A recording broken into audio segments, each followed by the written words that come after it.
What up, my freaks? RuinusInsight here with part lucky number 13 of my Total War Warhammer 3 modded Thorgrim Grudgebearer Old World campaign. So as we saw last time, an appropriately length episode, or length, whatever, an episode of appropriate length, there we go, saw us fight, I don't know, just tons and tons of battles and just so darn many good ones. We knocked out Scarbrand with a brave unit of bolt thrower crews. We fought the elite Regiment of Renown army of KRON. Thorgrim barely held on to his fight against the Chosen and other Chaos units at the Challenge, Sonarthoric rather, and Thorgrim himself fought Queek Headtaker and 3 stacks and debuted his Thunderbarge. It was a glorious episode with tons and tons of fights, and frankly, yesterday maybe it was, but I'm still riding that high. Hopefully y'all are too. Anyway, in terms of what we got to do this time, I guess it's more or less a new turn, and we have gone down to the 2 turns remaining in that confederation, meaning we are free to fight our next fight for Thorgrim's final item. Unfortunately, it will mean losing his potion of speed, but I mean, it was only used for accelerating him further than his already pretty quick speed, so it isn't too major of a loss. And let's see, he currently has Rune of Frenzy, the Strider Rune, and then Master Rune of Spite. We can't lose the Master Rune of Spite, but maybe we'll swap out the Frenzy for the additional 10% speed in a little bit. Not that I don't dislike the not that I dislike, rather, the plus 10 melee attack that it offers, because he could use a little bit more, at least for now. That'll eventually change once we actually start putting points into his fighty tree, but he's pretty good. Anyway, Thorgrim, that's you that I was talking about. We're going to fight your quest battle in a second, but let's see about everybody else moving. Joseph of Zorn. Now, the Moonhowlers are still around. I don't know how these guys feel about them. Oh, you're fighting them. Okay, so hopefully they don't travel through the territory of these guys to go towards us, since we're not at war with the House of Bzark at the current time. I'd rather move you down here to the Graves of the Dragons. And I guess we're going to risk getting a full stack of Skaven of Clan Chrysaor ambushing you while you're in march stance. If it happens, it happens. Sometimes you gotta risky to get the bisky, but we certainly want the Graves of the Dragons before the High Elves get it.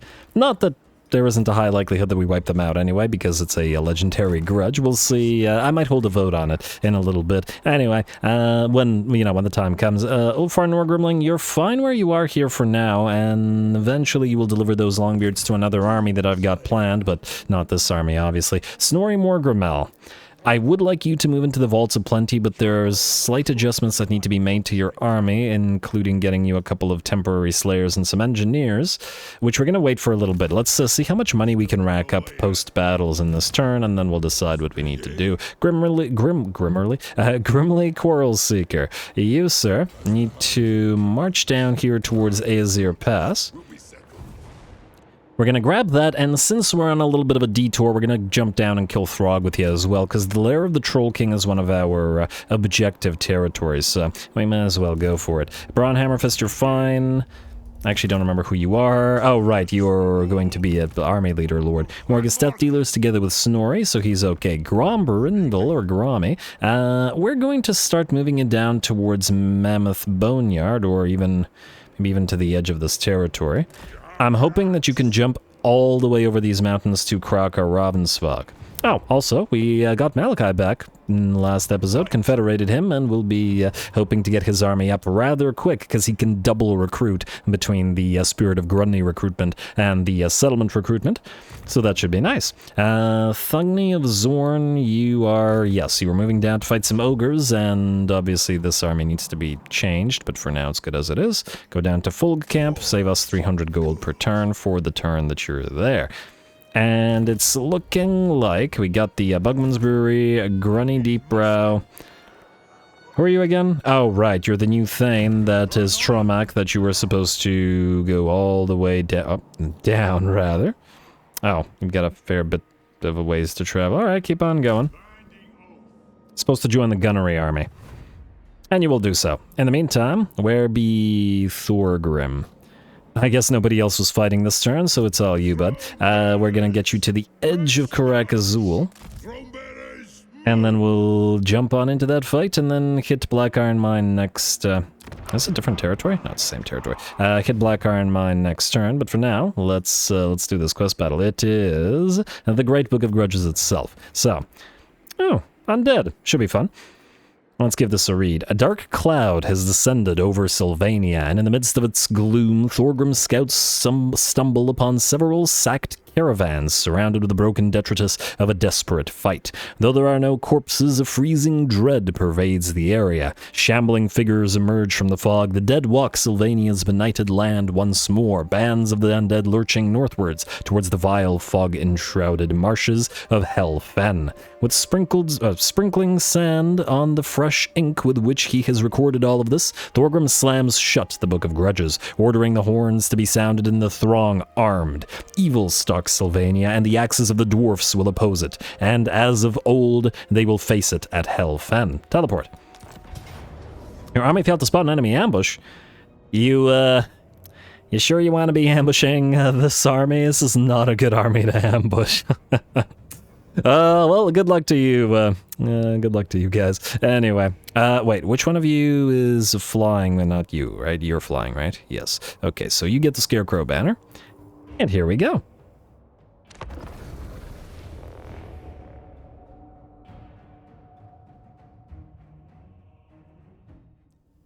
This is a fell place. It reeks of dead Umgi. Of the enemy there is no sign yet, but Thorgrim must attempt to claim vengeance on innocent Dowie that did nothing but travel through the area to make a just profit. The High King has sworn that the DAMMAZ KRON will stay shut until vengeance is claimed.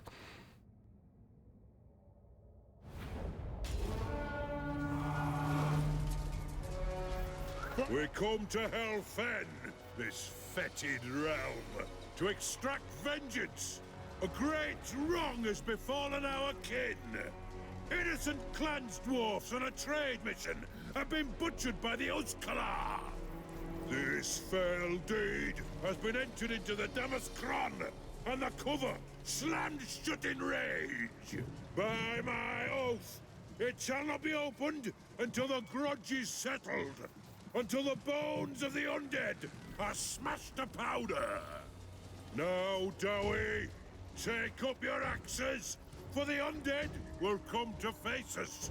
They must, or I'll have every tomb, every cursed gravesite scoured from these lands, leaving these fell vampires with no puppets to command. Come then, Zangunas, raise your minions, march them forth. The High King of the Karaz Ankor would have his vengeance on you all!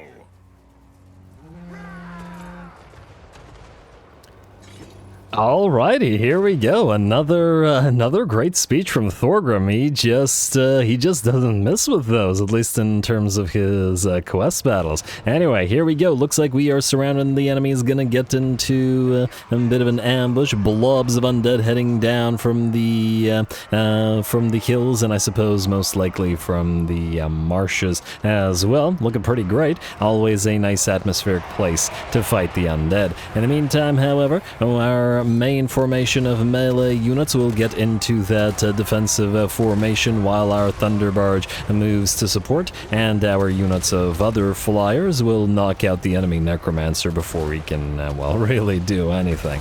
Alright, and here come the first of the enemies. Crypt Horror is going to move on in, charging the unit of Mountain Breakers here. But I imagine if they can break mountains, a Crypt Horror won't be too difficult. Especially with Gotrek and Felix trying to help out here. I think I saw Garagrim flying around with his chains as well.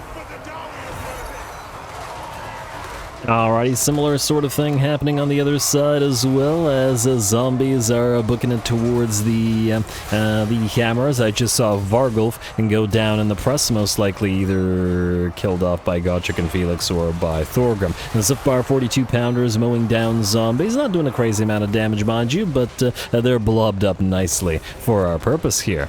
And of course, them being blobbed up is great for the Thunder Barge, which can both drop bombs on them as it goes on by, and fire in all directions, as it likes to do.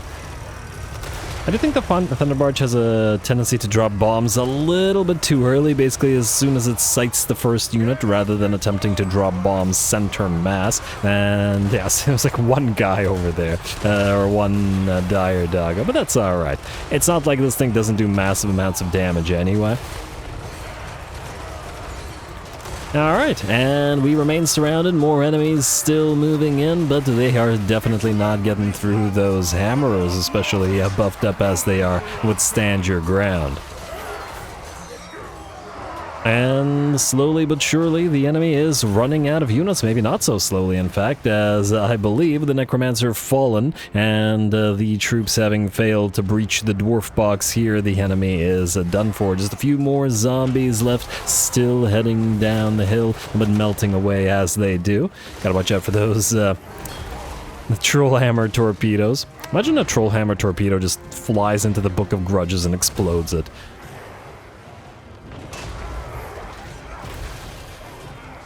Alrighty, pretty cool shot of Thorgrim mowing down the last of the enemy zombies. Nice hit with his axe, sending the heads of the zombies flying, and I believe that was the last. And with that, the battle is ours. Very nice. Or is it? I'm pretty sure it is. Yes, alrighty.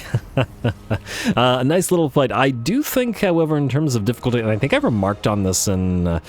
I don't remember which campaign, but previously when I did Thorgrim's battle, that I feel the second quest, I believe, the one where you're surrounded by trolls and giants, and this quest should be switched in terms of difficulty. It's definitely 10 times more difficult, and I do mean 10 times more difficult to fight, I don't know, like 30 units of trolls and 10 units of giants, together with a bunch of orc war bosses, than it is some zombies and skeletons. Granted, the Vargulf and Crypt Horrors and whatnot, but yeah, the disparity in difficulty is pretty great, so I find it odd that that one was level 20 and this one is level 30. You know what I mean? Somebody didn't think that one through. Not that they're not both very, very fun either way, and kind of echo each other in the sense that, well, we set up a box, and the enemy failed to breach it.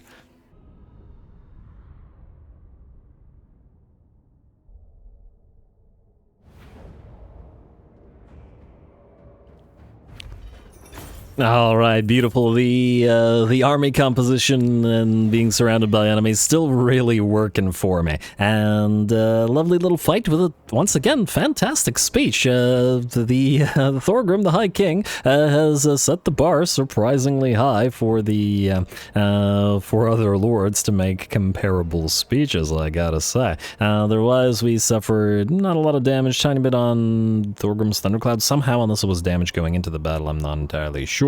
The Thorgrim's Grudgebearers at 16k damage, and the Everguard... Oh, gotta get you a name. Yeah, I have like a million. Okay, I'll do it later. Anyway, yeah, those guys did pretty darn well. Anyway, and Thorgrim, of course, 32k damage and 175 kills, being the third most killy unit, only outkilled by the Thunderbarge, and not really outdamaged by anybody but the Thunderbarge, so yeah. Anyway, ooh, decent chunk of change for our trouble as well, which is nice. We'll take it. Surely we will. And another stonemason, and there, the Great Book of Grudges at the cost of the potion, mind you, but a little bit of upkeep reduction, a little bit of melee attack and defense, and another area buff. More area buffs, please. We do have the brass cleaver on our Thane here. We'll need a few more sort of master runes, including the, let's say, Rune of Stromny. Do we have that on you? Okay, not the War Banner. Ooh, we should put the War Banner on a Thunderbarge. I forgot about that. You don't need the Powder Maker in here. You don't need the Grudge Keeper, as odd as that may sound. Yeah, the Stromny Redbeard rune.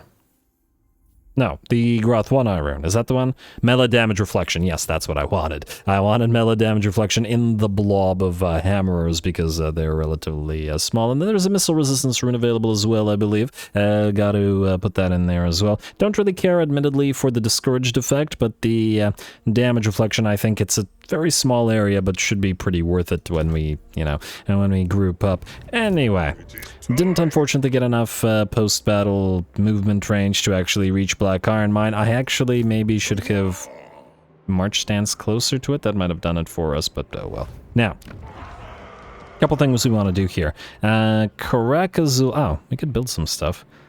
Although I guess we could also build some stuff next. Oh, wow, this is cheap. This is very cheap.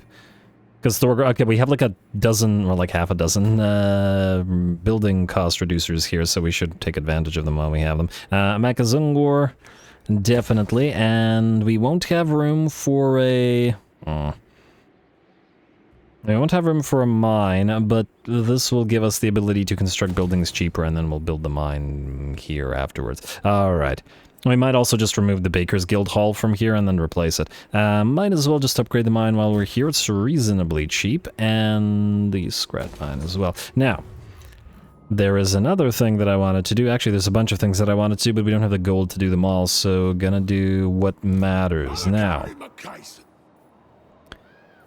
There is something that I wanted to build in Malachi's army. He's going to be recruiting next turn, so the bonus recruitment out of the shooting gallery could be nice.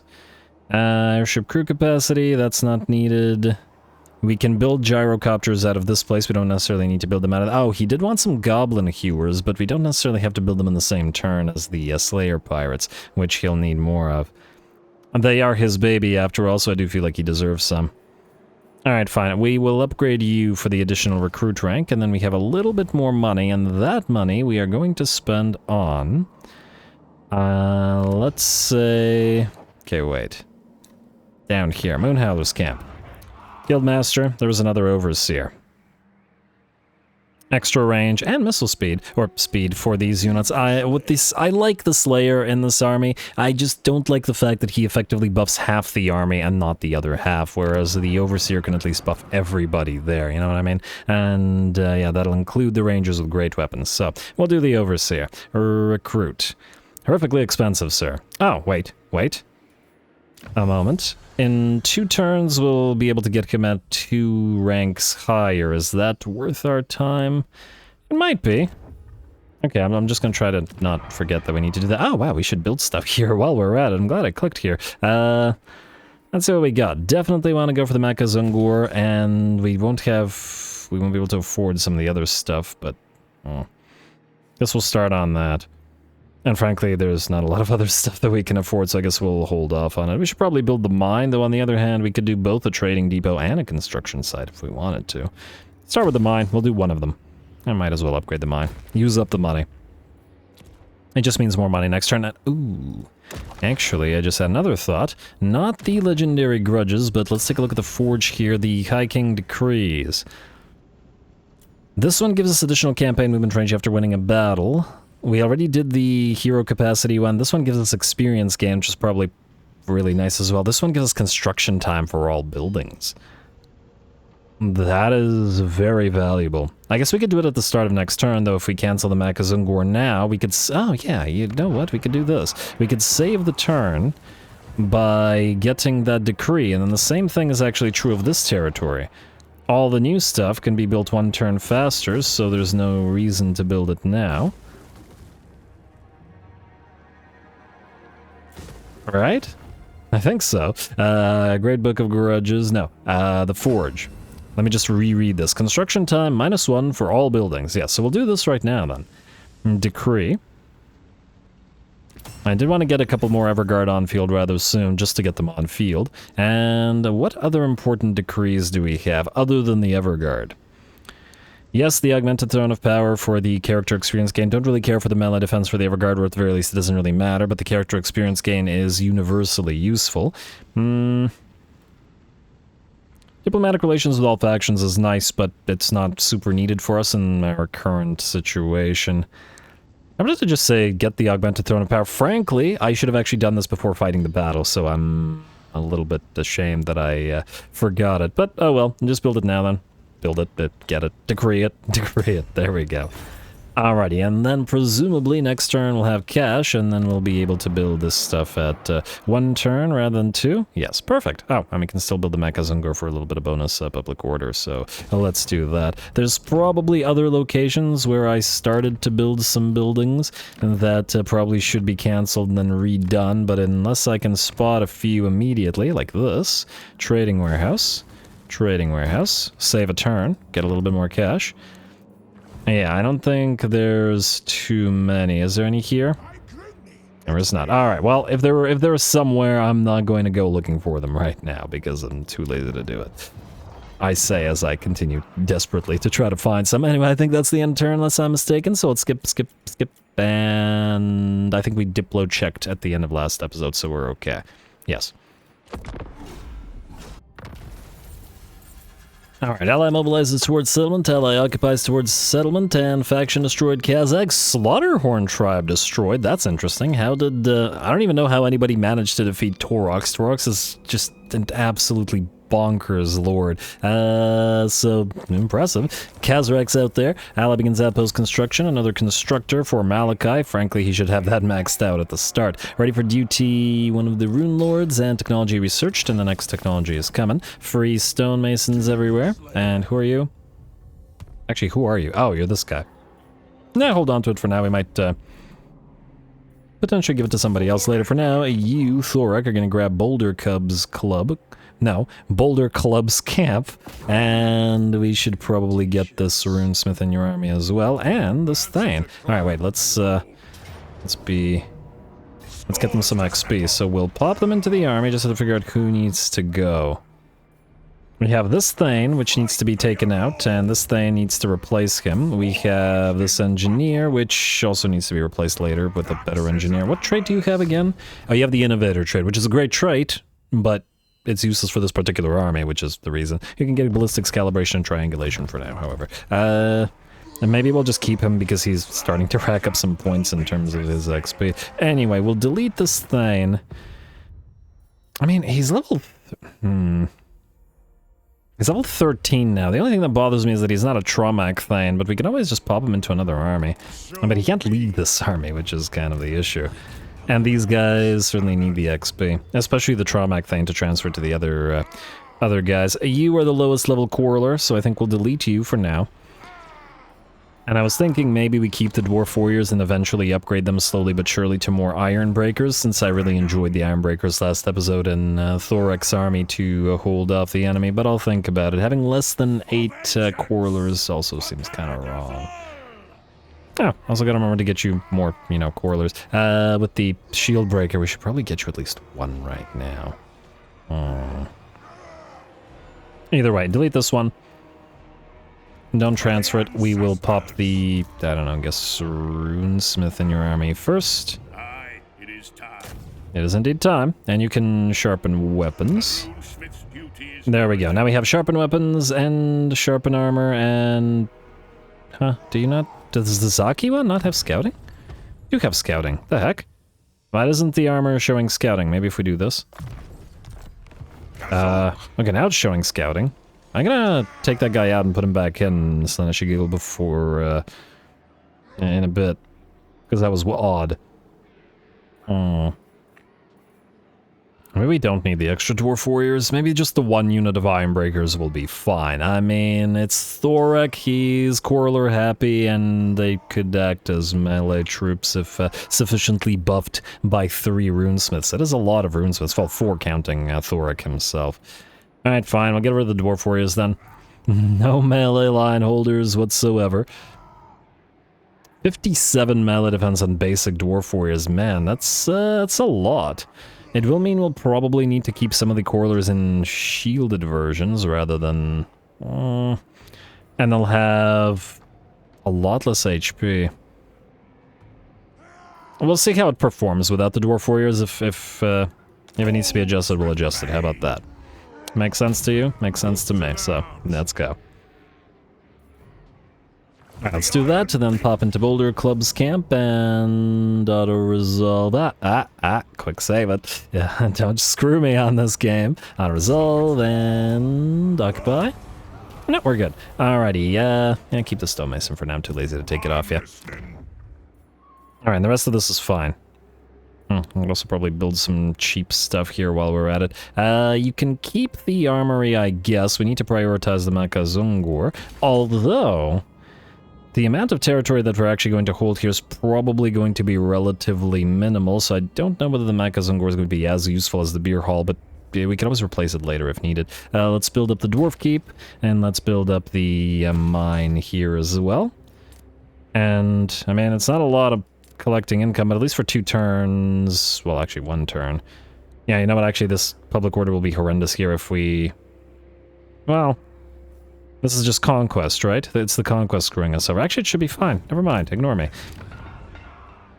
Challenge Stone. We want you to be traded for Bloodmaw Camp to complete these guys' province while we move northward to be fighting Cairo. So, Challenge Stone for Bloodmaw Camp. The Iron Dragon's assistance will only be granted for good reason. Bloodmaw Camp, there it is. Challenge Stone. I was confused there for a second. And Military Alliance. No, we could do Military Alliance separate from money. Let's do this for now. With some cash. Do we need you to declare war on anybody nearby? Actually, you know what? We should have you declare war on Kairos. Like so. And then give us some money while taking the territories. We don't actually want Kairos' territories. Ooh, petroleum. Yeah, we can use petroleum. Good. Good, Ruinous, good. Alrighty, let's do this. Like so, and we'll do the military alliance straight up maybe next turn once we get a little bit more cash. This will allow us to switch you into Masters of Steel and Stone and build some more stuff next turn before Thorek and his construction reduction leaves. Frankly, this is a good opportunity to put a bunch of... Okay, where's Thorek? I was about to say put a bunch of ancillaries in his army. This is him, right? The portrait's a little bit too small. Details. Okay, you don't have a stonemason. With Thorek's already existing reductions, okay, you have a stonemason, you have a stonemason, you do not have a stonemason. Already existing reductions to construction costs, that'll mean that he can construct this province and upgrade everything here pretty darn quickly. I'm almost tempted to wait here for a couple turns while we build stuff up. Yes. Alrighty, anyway, we'll see about that. Thorgrim, you're moving again, sir. Go to Black Iron Mine and occupy it, and then loop back around to Quinvir. And quick save and auto-resolve. Put the rune on... Who's going to be closest to the center? Frankly, it might be these guys, but let's have... I don't know, let's have these guys hold it for now. I guess we don't need the Lichbone Penance in this army because they already do magical damage. Why did the Thane take damage? The heck is up with that? Occupy. Oh, and it crashed. But I did remember to quick save, so it's a real quick edit. Alright, have it worked out? Hopefully, if it works this time around, back to you, and let's see. This time, we good. Always works on the reload. Hey, another archivist. We got like 1 student and 1 archivist. It's turn 73 game, please. What is happening? Why are we not getting these guys? Would be quite helpful. Iron Peaks secured. Clan Moore is good, and we will switch you to even more reductions. 2 turns and probably be able to reduce this slightly, but assuming that Thorgrim goes here first and then jumps over, might even want to risk Ulfar Norgrimling. We don't know if there's an army there, and they might kill him. I wonder if he could reach this place from this place. Really something to consider. Alright, you know what? Let's try it. You're gonna go here. Thorgrim will start building some stuff, like the Irkul. And we'll upgrade the Lost Archway of Valleya immediately because we have iron there. The reduction will be pretty minimal, and we might as well get it up and running faster. And... this doesn't save any turns, right? No, just the 10% construction cost reduction, not a big enough deal. Black Iron Mine, we don't need the buildings, the military structures there. We'll go for the Scrat Mine here. And I was going to build something here as well. I believe it was either the construction site or the trading warehouse. Both quite useful. The construction cost, yeah, fine, do it. We're also really going to need growth. Fortunately, I believe there's something gives us faction-wide growth. I don't remember what it is. Oh, it's a tier 4 trading depot. So we'll need more trading depots, which we were planning on doing anyway for all those lovely adjacency bonuses. Anyway. Oh, Imric, you piece of garbage. I hate you. We march stats down here to grab this turn. Shit. How many territories do you have? 11.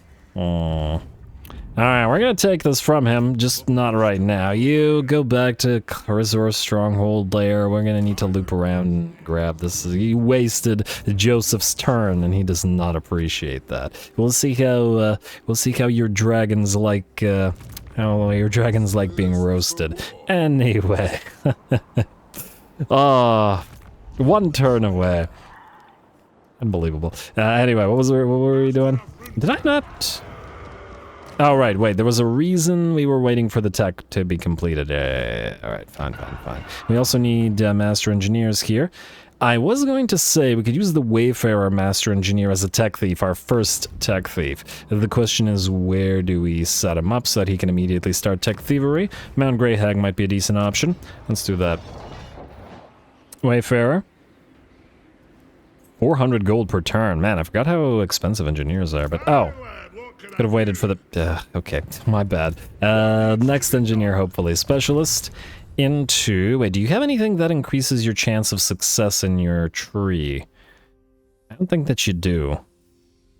Unless I'm mistaken, but we should double check because sometimes it's pretty valuable. The Cathayan ability to get 100% success chance on all of hero actions is kind of insane. But I don't think we have anything anywhere remotely like that. Alright, fine. Steel Tech and rename, unless you die, Tech Thief. Alright. Like so. And you're our first one. You never forget your first. Anyway, let's see. Rearguard Snorri. Oh. We might move you, but at the same time, I wanted to get some stuff in your army, so we'll wait for a bit. You, Grimly, are just short of reaching Azir Pass, so go here. Let's see if we can't raid a little bit before reaching it. Looks like there was nobody there. And, a little bit of raid in cash. Cost us a little bit of oath code. Not a huge difference. You will move now.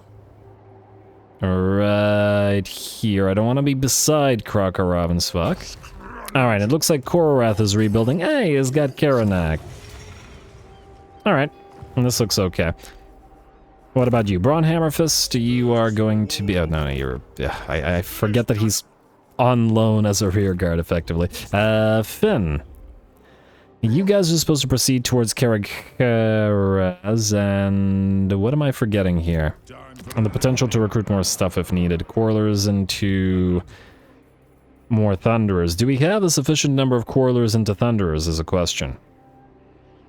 And it must be answered. Oh, we also got to go up here to get the organ gun built. Assuming 2 to 3 of them, depending on how much room we have. Okay, wait. Let's figure this out. 2 spaces for the engineers. You are going to be replaced by Thane. Then 2 more Grudge Rakers.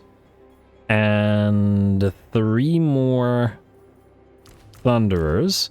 Leaves us room for... Okay, these 2 are going to become cannons. And then this will leave us room for 2 organ guns. And then 1 other thing. So I guess that works. Was there anything else that I wanted in this army? I don't remember. Could use a Cathan War Drum or like a little Grom or something else just because we can. Certainly a thought. Oh! Streltsy, the war sleds provide defenses, which might actually help with this. But anyway, we'll deal with that in a bit. So I take it then that... Oh. I did the counting, but then I promptly forgot how many Quarrelers we actually need here. It's probably more than this either way. Okay, so we need 1, 2, 1, 2, and then 1, okay, 1, 2, 3. Okay, so we need 1 more Quarreler. Okay, so that's not a big difference. Either way, you're going to go into an encamp stance at the edge of the territory. You are going to stay in... it doesn't really matter. I guess this... And then you will take the time to build just the 1 Quarreler then. Doesn't really matter what kind. Can you be evolved into a cannon? We can just build a cannon. And these guys are supposed to be transferred anyway. Anyway, the Goblobber is going to go to Thorax, so yeah. Alright, let's see who else. That was confusing for me. Thungni of Zorn, you are going down to Black Fangs, so keep going down there. And, oh, okay, that knocked everything out of order. It happens. Snorri, you might move. We'll deal with you in a second. Morgus, you're in the same position as Snorri. Rearguard, Grundodrak, you're staying where you are. We got 8 more turns of you. And let's see. Brugard is obviously where he needs to be. Ah, yes, Malachi, the recruitment. Alright, so, Malachi wants the basic gyrocopters, because we're not using the basic variants anywhere. And, oh wow, Spirit of Grugny barely has any recruitment capacity available to it. Alright, we'll start with a couple of Slayer Pirates. But we're gonna need a lot more. I was thinking that this would happen a little bit quicker. Alright, here's how we can do this, though. You should have something that enables you to increase the amount of recruitment capacity in your army. Do you not? Yes, it's this. Somewhat expensive, but better than nothing. Build that, speed it up a little bit. This is an additional upkeep reduction, but it's not critical that we get it until you actually have troops, so it's not super necessary. We do want the Goblin Hewers, but at this expense we might have to forego it for now. At 2.4k, however, the firing range is actually fairly useful. We'll wait one more turn then, and then we'll just start spamming Slayer Pirates. And then you guys are already being built, meaning we can switch out to the map. I was about to say switch out of Masters of Steel and Stone, although on the other hand, well, we don't have capacity for them anyway. And we could build one Brimstone gun that will eventually become a Thunderbarge. Well, I guess he'll want 2 Thunderbarges. Or we could just do more regular gyrocopters. But until we get capacity, that is... that's a waste of our time. Alrighty, well, you know what? We got one more turn. Let's keep the Dwarf Keep here. If we can build another, or upgrade another Engineer building here, that would make it easier for us. This Engineer's Guild Hall will increase unit capacity in 1 turn, meaning we can leave that. Alright, that's decided then. Malachi, keep building as you are. Who is Jartha Redbeard? Jarthra, you are entrenched. Oh, so you are going to join Mr. Grumbrindle, and you're going to go this way so that you can act as a scout in case there are more armies moving this way. So that'll serve an individual purpose. I would also like to take Scout Silverhorn here and assault this garrison. Ooh, does that... These guys are our allies. If we assault the garrison, does that do anything to our... reliability? Okay, let's do some diplomacy first in case this tanks our reliability. I'm not entirely sure, but I'd rather not risk it at this time. Daughters of the Forest still wanting to trade. We could trade with the Chattel of Jara, I guess. Yeah, fine, let's trade with them. We are 2 strong links. And tribute to the High King, please, like so. I keep leaving Estanke because we might have to kill her because she might be occupying territories that we might want for ourselves, so...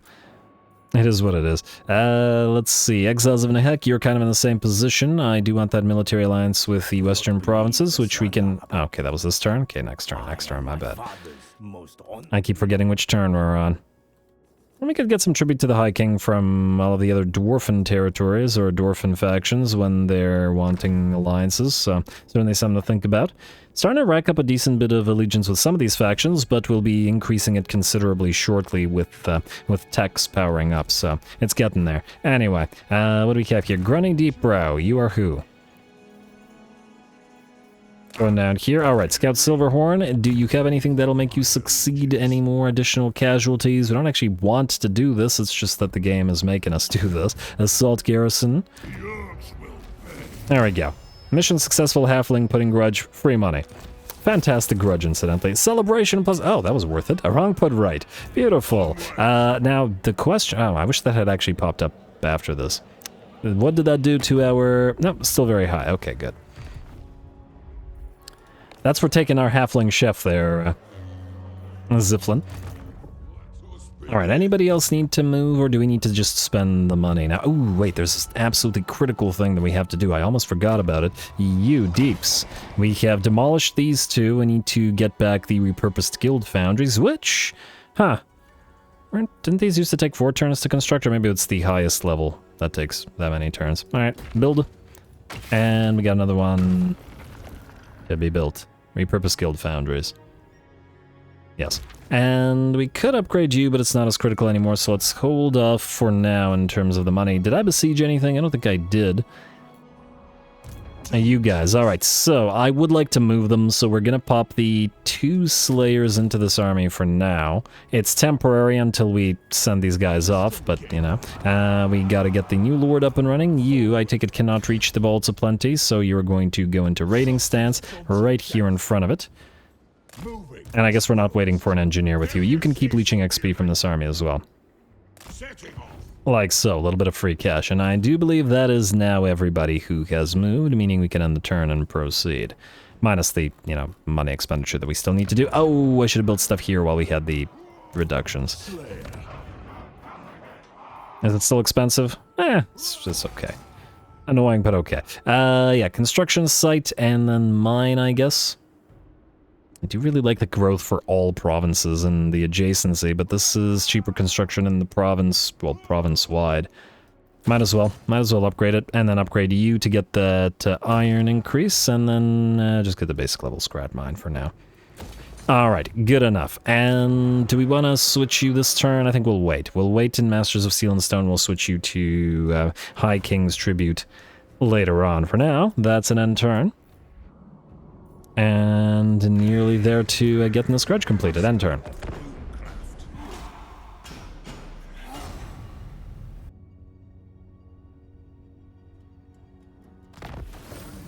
Alright, hey, Dreyska's power on Malachi as well. Well, that's a nice pickup before he even got his army started. You can immediately lose the Helm of Dreyska then, and since we don't have any good green armors or blue armors, you can have one of the... Where are the Armors of Fortune?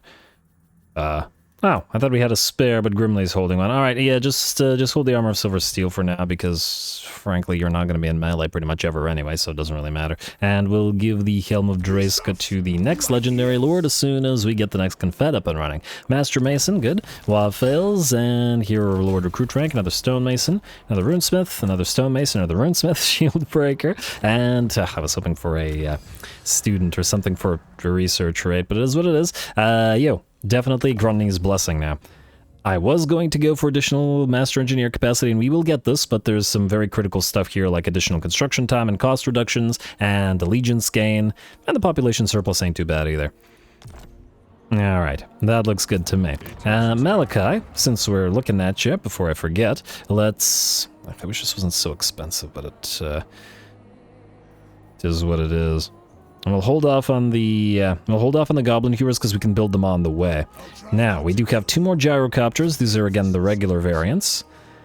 Although, you know what? We could maybe get you 2 Brimstone Guns, because later on we'll want to evolve the Brimstone Guns into 2 more Thunder Barges, since your Thunder Barges, regular Gyrocopters, and the Slayer Pirates, and a couple of Goblin Hewers. But the main sort of portion of your army is going to be Slayer Pirates. Anyway, speaking of Slayer Pirates, let us get 1, 2, 3, and we'll need one more. There we go, might as well build them now. 1, 2, 3, 4, 5, 6, plus, of course, the long-drawn Slayer Pirates as well. Couple of engineers, or 3 engineers, a Thane, a Runesmith, and some Goblin Hewers. That'll complete his army. Yes. Oh, we also got to get the Skyhammer Squadron for Thorgrim before I forget. Let's also build stuff here while we're at it, at the cheapest that we can. We don't need the Arms Foundry upgraded, so you can be as you are. Let's keep this territory growing. It's one of our few territories with a lot of barley fields, and I kind of like that, so...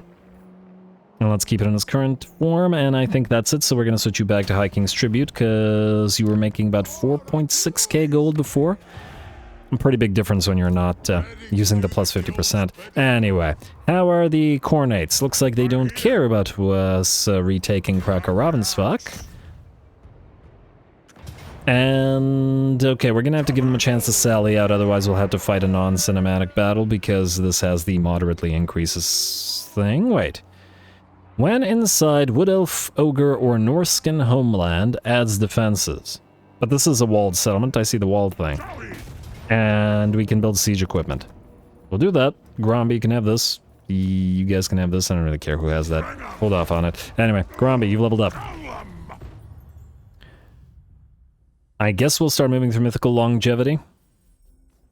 I could also power you up yourself, but again, generally I prefer to power up the army before anything else, so let's go for the Vigor Loss reduction. Granted, it means not powering up the piles of Iron Drakes as yet, but we'll see. Anyway, most likely Scarbrand will return before his faction is wiped out, which is good, because we want his defeat rate on at least one more Lord. Thorgrim, you're up again. And you are going to go right... Wait. Okay, you're just a little bit, well, short of going here, so I'm gonna risk this army dying. I'm gonna pop you into ambush stance, we're gonna move you right here. And I'm gonna hope that there isn't a full stack there ready to punish you for this, because this way we can save a turn for Thorgrim. Thorgrim, speaking of, we're gonna go right... Wait. No way you can... Yeah, no way. Alright, I guess you can move into Karak-Azul. You should be able to jump from there to there. And while we're at it, we might as well build some buildings here. Because they'll be pretty cheap. Alright, 200, yes, alright. At least where Thorgrim is present, things are looking pretty good. We'll go for the scrap mine here, and you know what? Let's start on a... construction market. Well, we still want the trading depots everywhere, so let's do the trading depot. So that's a question. If the option is... Let's see here. 150 gold from the Stonebeard Bread Bakery versus... 100 gold generated from the drinking hall, but 8 kegs.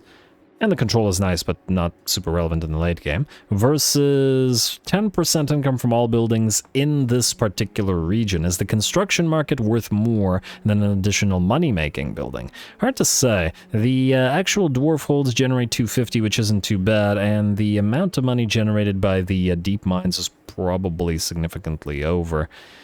I'm not sure. Somebody's going to need to do the math at some point. I guess one issue is that the trading depots are not upgradable to tier 3 in little settlements, though at the same time, it is all adjacent territory, so I think it's probably still worth it. Besides, it also gives us growth for all provinces, trade tariffs. I think the tradable resources produces not faction-wide, but because it doesn't indicate. So yeah, anyway. Good for now. Joseph of Zorn. You're going to find the Moon Howlers. You can just travel in, I guess, in this stance. These guys could declare war and attack you. Or we could attack them. How many territories do you guys have? Just the 2. We could just kill them all here. Tried to do a little bit of fight fire with fire. We'll see how their fire resistance and their blunderbusses face off against our Drake guns. You know what? I like that idea. We haven't fought any Chaos Dwarfs yet, and, well, it's about time to right some wrongs, isn't it? What time is it? It's grudging time. Anyway, Snorri Morgrimel. I guess we're going to open up another front by attacking Arbol. And this place does not have defenses, meaning we could knock some holes in the walls and start moving through it. The defenses are...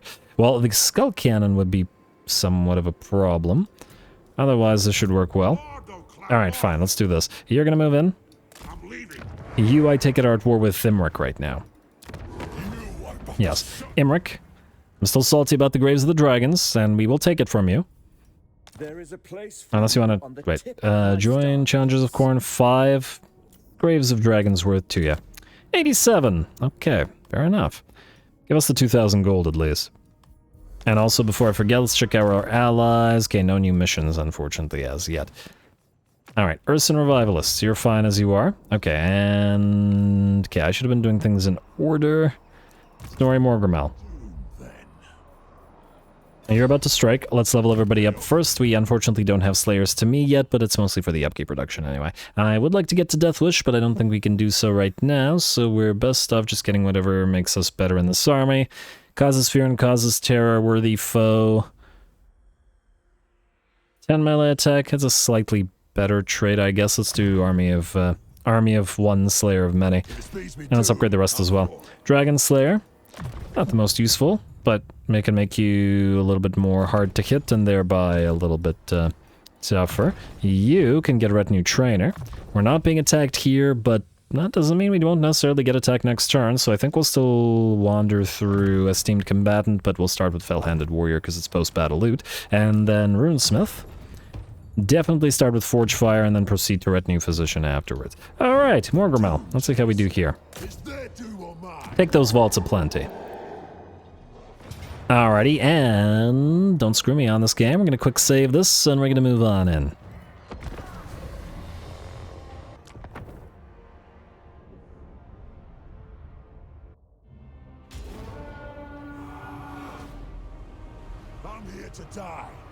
but aren't we all? So let's take them with us when we go. Alrighty, here we go. The summons of the Bloodletters will actually open up the battle, and we've been keeping these Slayers back, and generally speaking, and wellity, if it isn't the Bloodletters summoning on top of same said Slayers. These are not the Artillery Crew Slayers, but the Grudge Settler Slayers in the midst of this army, who will soon have to be delivered to Ungrim Iron Fist, who will be confederating rather soon as well. So, gotta prepare them and the, well, several of the other units, Garagrim as well, to get ready to move up north to meet up with the Slayer King. Gotta remember to get a unit specifically to do that. Anyway, first of the enemy Bloodletters are wiped out, but frankly, they did plenty of damage to the Slayers, but that's hardly surprising. They're pretty fragile, especially when not buffed up by Ungrim or by technologies or anything like that. All good, though. They got some decent fighting under their belts. And we had to wait for something to happen anyway, because we are starting to knock down first the enemy towers, and then we're going to have to breach the walls. The Grudge Thrower is not nearly as good at this as the flame cannons are, probably the regular cannons are as well. Grudge Thrower takes a long time to breach a wall, and so I think it only has enough ammunition to knock down the two towers and then make one breach in the wall. So we're just going to have to fight through that breach. I do believe the enemy has two summons of these Bloodletters, again amongst the piles of Slayers, but they will melt away, and we're victorious once more. Well, the enemy perhaps should have waited to actually use those at a more opportune moment, but, you know, it's the AI. It'll just pop them off whenever it can. Still, the unit of Bloodletters summoned wherever you please is a lot more devastating a spell ability than something like Menace Below, or, well, we have Call Miners, or, well, we don't have it yet, but there's a legendary grudge that allows us to call Miners in the same way, but Clan Rats and Miners don't really compare to a unit of Bloodletters suddenly on top of your artillery, or here, on top of your Slayers. I imagine at least some of them took damage from here, the Axe Delivery System, but nonetheless. Alrighty, and the wall is breached, and ooh, looks like the Skull Cannon is actually going to fire through the breach in the wall. Clever AI. I wasn't expecting you to do that, or at least to think of it. That's alright though. We're gonna head on in. The Dragon and Demon Slayer will lead, kind of dwarfed by the Flesh Hounds.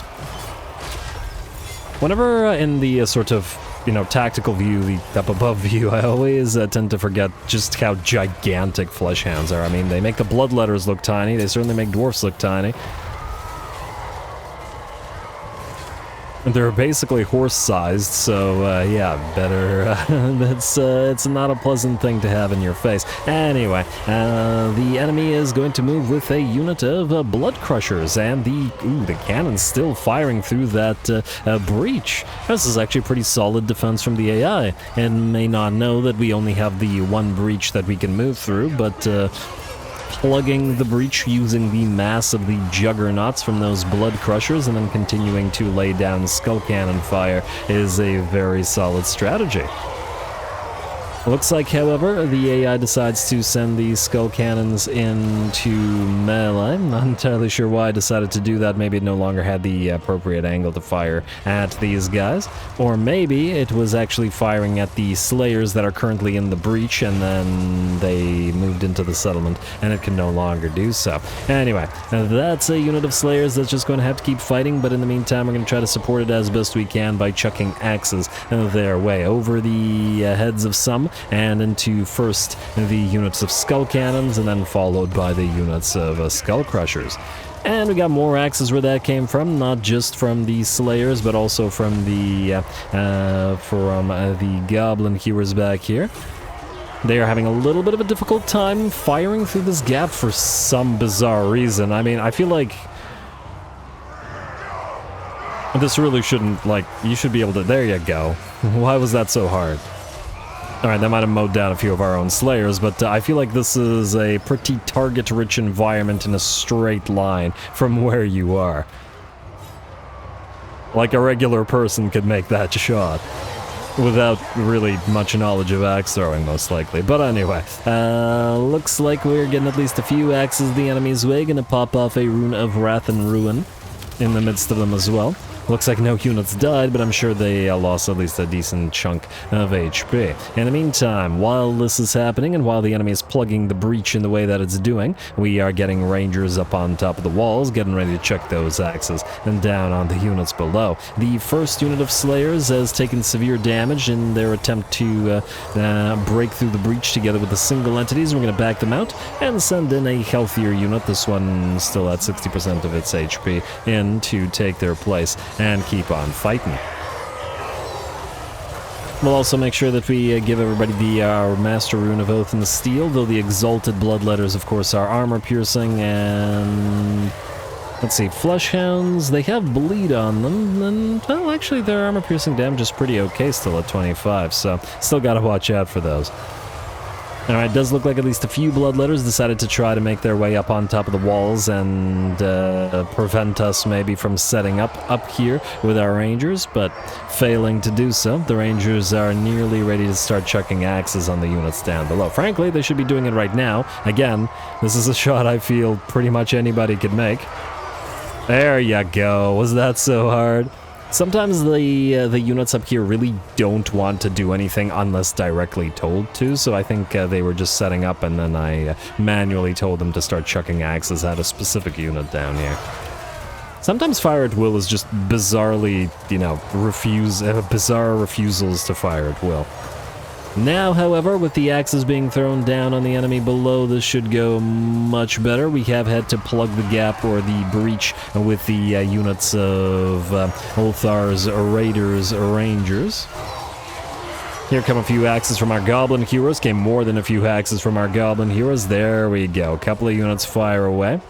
And that should be sufficient axes to heavily damage those units. The units on top, he said units like 50 times in one sentence. The Rangers up on top of the walls, chucking those axes at those Gore Beast chariots. Absolutely love the unit, but they're going to have to be axed some poignant questions. Down go the Gore Beast chariots, and it looks like the enemy around the breach finally melt away. And it looks like we win the battle not by making it into the settlement, but just by winning the battle for the breach.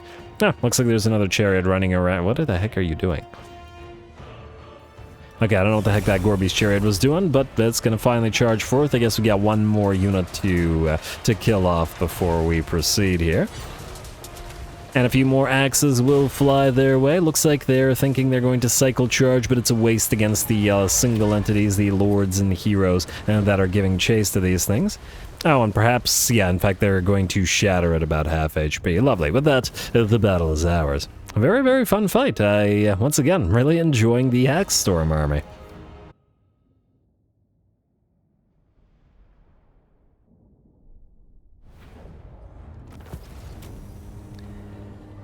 Alright, a lovely little siege, I guess, this army, as long as the enemy doesn't have a giant pile of range units within the settlement, this army can do just fine in sieges. Rangers-wise, at 13k, manual Goblin Hewers. Certainly hewed many, well, have hewed many a thing that isn't a goblin, and damn, this one, I think this was the one Goblin Hewer which was in range and actually could chuck axes through the breach in the wall, and so managed to rack up plenty of kills and plenty of damage as well. A lovely little fight. Let's hope that the game doesn't crash. Occupy. Okay, good. And a Lichbone Pennant, actually a very solid find, and we might even want it in this army so as to have at least one magical damage dealing unit. Frankly, there's a lot of armies that could use it, but, well, we're fighting KRON right now, so... Lichbone Pennant. Alright, nice. And you can encamp, sir. Oh. Just had a thought. This place is KRON corrupted, though, so we'd suffer attrition. We got ourselves a toolmaker's workshop. Ooh, pottery. We don't have any of that yet. Let's uncollect the income, let it grow. We don't need a runesmith here, do we? No. Master of runecraft. We do not. Although I would like to check what the runesmiths say. We have another Karaki. Well, it's if we want yet another one. And oh wait, do we have a runesmith with the guns? We do have a runesmith with the guns. We don't have the engineers. We don't have the engineers in a lot of places. You know what? Let's start by doing some engineers. Slanashi giggle, but also actually we need some badly. Entrenched. Oh. If Gromby takes this place, we could get the entrenched one for him rather than this. Well, you know what? He wanted 2 engineers anyway, and yeah, they'd have the same trait, but... Who else would have those types of units? Malachi would not. Malachi does need these guys, though. Harazi and entrenched, eh? This does also increase the number of restocks, which is still pretty solid just by itself. And probably we can get a couple of dwarf engineers. Yeah, you know what? We'll get a couple of dwarf engineers from Malachi into his army as well. They'll provide some nice ballistics calibration, and it feels like Malachi should have some engineers with him. The insaniest ones. Metal Slinger. I kind of like you in... Okay, you know what? Yeah, let's get the entrenched for Malachi for now. Okay, you have now an engineer. We need an engineer with the guns, and... Okay, I'm looking in the wrong places. All the wrong places. For the wisdom of the layer. And you know what? You guys need an engineer as well. Because you don't have one. Okay. Engineer for everybody. You get an engineer, etc. Metal Slinger. Let's do you. Rank 7 now. You can pop into this army and increase the capabilities of those guys. We can also now get the Guildmaster up and running. Overseer. At rank 6. And I'm just gonna really hope that our ball isn't in range to immediately sort of besiege Vaults of Plenty and then immediately attack you. Speaking of Vaults of Plenty, let's also get rid of this building. We still will get adjacency bonuses of plenty here, so we should make use of them. Alright. Who's up next after all that? Let's figure this out. Grimly, yes, you are now in range of this location. Let's see. And go for Azir Pass. And then we'll go after some... Oh, might actually fight this. Yeah, I'm gonna have to fight this. Alright, besieges for now. I want to deal with the rest of the moves before jumping on into the actual fight. Gromby, I forget, were you... Okay, that was this turn. Okay, you just besiege. We'll see if the Cornates will be willing to sally out and fight you, because I'm interested in said fight. So, Grimly, you're going to fight as well. Braun Hammerfist, you'll be recruiting shortly. Gromby is good. Rearguard Helldauer doesn't need to move. Finn, Arkan, Raskelson. I guess you two are going to move now, so start moving out. Yeah, nobody will level up, unfortunately, but that's alright. You two will take Karaz. And Thorgrim, we'll see. Hopefully. Yeah, that was Thin. Thungni of Zorn, you need to proceed down to Blackfang, which you cannot do in this turn. I guess it'll be opening up another front, but it is what it is. Let's pop you into raiding stance and get ready to move you down there. Shouldn't be any kind of defenders that would be of any issue to us. Yeah, if we could take out Slave Taker's camp, we could also trade it to these guys. Who are you at war with? You're allied with Goldtooth, so Goldtooth unfortunately won't like this. And they've actually got a decent amount of territories, so maybe we take these 2 territories and then we peace out with them. Oh, they're also... yeah, they're holding 1 territory in like a million factions territories. It's it's mildly infuriating. Yeah, I think we're gonna have to wipe them out. They're holding too much territory here. I'm willing to let the Bretonnians live, because we can get some of their units. Maybe. But other than that, most of these territories should belong to us. You do not need this. We will upgrade the Bloodmaws camp. And, I'm tempted to say keep Thorg here for 1 more turn until this is upgraded, just to upgrade some more stuff. Probably worth our time. Let's also upgrade this dwarf outpost fast as we can to get that marble quarry, which would be free with Thorek acting as a builder lord. Not really the intent here, and I'd love to build stuff, but we need to help with Kairos, or else he'll wipe these guys out, so we can't deal with that yet. So Thorek, stay here for a turn, bud. Oh, we could lose a little bit of money, but make a little bit more money by... Nah, you're fine. I was wondering whether we should get him out of the settlement and pop him into the mining camp stance, but it isn't really needed. Tech Thief! You've got to travel for a turn until you begin the first of your tech thieveries. Grunny Deepbrow, you are still moving southwards. Scout Silverhorn, you are going to find KRON in order to get us our Bretonnian allies and, more importantly, trade partners. Keep moving. I'm wondering whether we should... Okay, let's take a look at public order here for a second. It's looking pretty okay. Might be a decent time to... Ooh, lots of stuff we can build here in Black Crag. I forgot about that. You know what? We need to take a look at deeps in several locations. In fact, we should probably... I was intending to build a deeps thing here anyway. It's expensive. The other thing is, it's better to build multiple deeps locations at the same time, isn't it? So maybe we should save up money and then just do a round of deeps in a bunch of places. Just double checking whether these need to be upgraded. We did the ones here.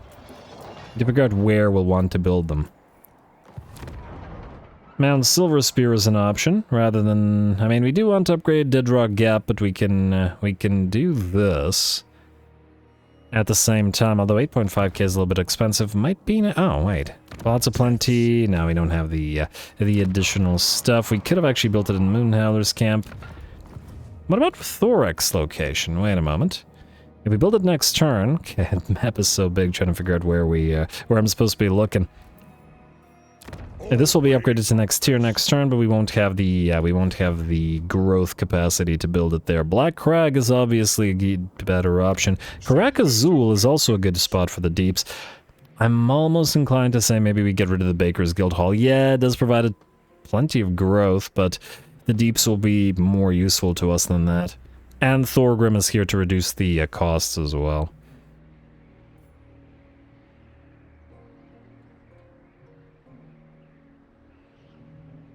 Maybe the construction site is actually the less worth thing to have here.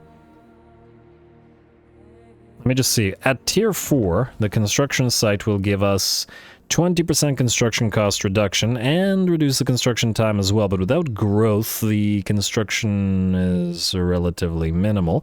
However, 20% income from all buildings in the entire territory is quite valuable. Yeah, I'm gonna say I get rid of the Baker's Guild Halls. I'm hoping that we have sufficient sufficient trading depots to counteract this and just get enough bonus growth in all provinces. It's a huge swing, though, by 40. Then again, I suppose the deeps will also provide that, so we'll wait until next turn to upgrade that. Let's also upgrade you here, Dwarf Outpost. Relatively cheap. Probably want to upgrade all of these because... yeah. Because they have some whatchamacallums. Build you. Build Karagrill. They have the landmark buildings in all of these places, so we'll build these up right now. Alright, and then Thorgrim will upgrade some stuff there. Should probably save a little bit of the money for the deeps, but we should also... Did I do the Malachi building this turn or last turn? Okay, that was this turn. Good. We'll wait for more engineers for possibly next turn. In the meantime, Gromby, you are waiting. Grimly, you are not. You're fighting. So, let's level you up and let's get into it. We could get physical resistance for your guys. Are you able to become a Longbeard as yet? You are. Alright. Yes. Let's get you Longbeards with great weapons. You guys should become Dwarf Warriors now. Like so. Actually, wait. Grimly, oh, you don't have capacity yet, do you? Alright, fine, fair enough. Dwarf Warriors.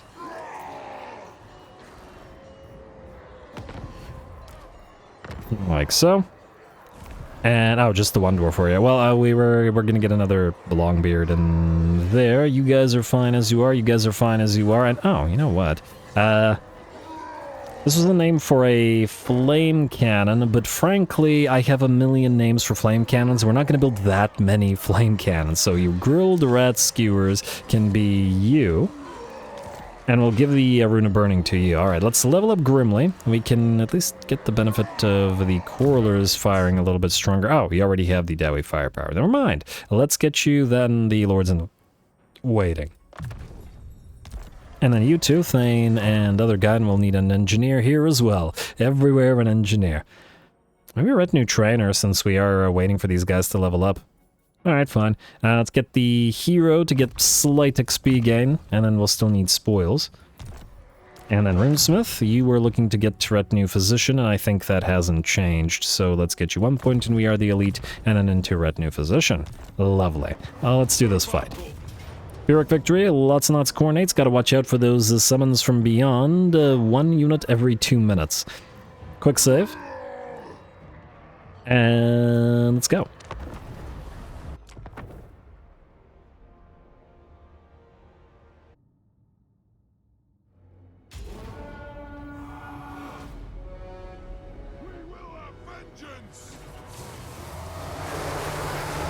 Alright, here we go again. This is just going to be the nature of fighting KRON, I suppose. Every single one of his factions going to be summoning those bloodletters on top of our units, and specifically against those armies that are range heavy, it's going to be something of an issue for them. Oh well, I'm gonna keep it interesting at least. The first of the enemy towers goes down, but unfortunately I did not count on the AI being smart enough to build their Tier 4 tower, the explosive Tier 4 splash damage tower all the way up here. Why is this bad? This tower is essentially impossible to fire upon. This is a impassable object. It blocks line of sight from everything. Correlers can't fire on this, artillery can't fire on this. The only way that you can fire on this is from here. So we've got a long way to travel, and in SFO, towers are deadly. One single shot has taken about, I don't know, 25% of the HP from this unit of great weapon Correlers,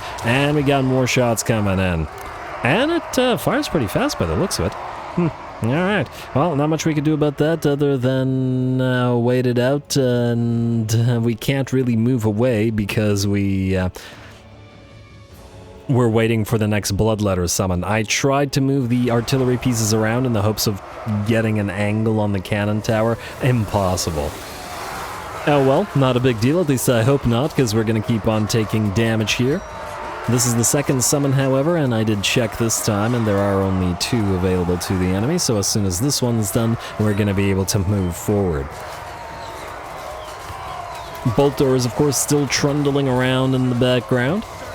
Maybe one of them is just hoping that Scarbrand shows up.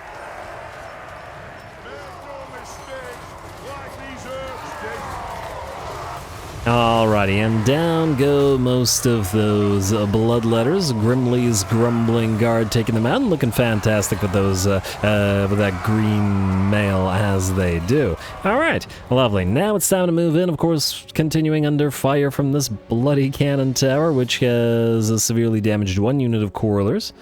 And will probably severely damage several more units as it moves on. And unit of Chaos Warriors of KRON with a sword and board will attempt to plug the gap here and prevent us from moving on in. We really need to move in and get that tower away. Fortunately, one of our units of the Boltors does have that explosive rune on them, so it'll help out. And besides, while they may not quite be as effective as a cannon at this sort of thing, they can still penetrate through several units when they fire. And a sort of tight formation blob of Khornate warriors will be easily torn apart. Plus a little bit of help from the Correlers as well.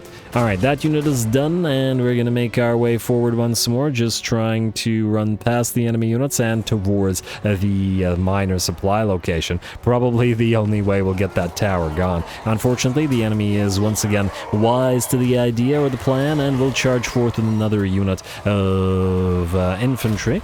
Bloodletters this time around. And the Grumbling Guard will have to take them on together with the single entities. And a little bit of fire support from our Correlers. Fortunately, once again, we devoted Grimly to Smednir. I think I did the same in the Belagar campaign, where he came from.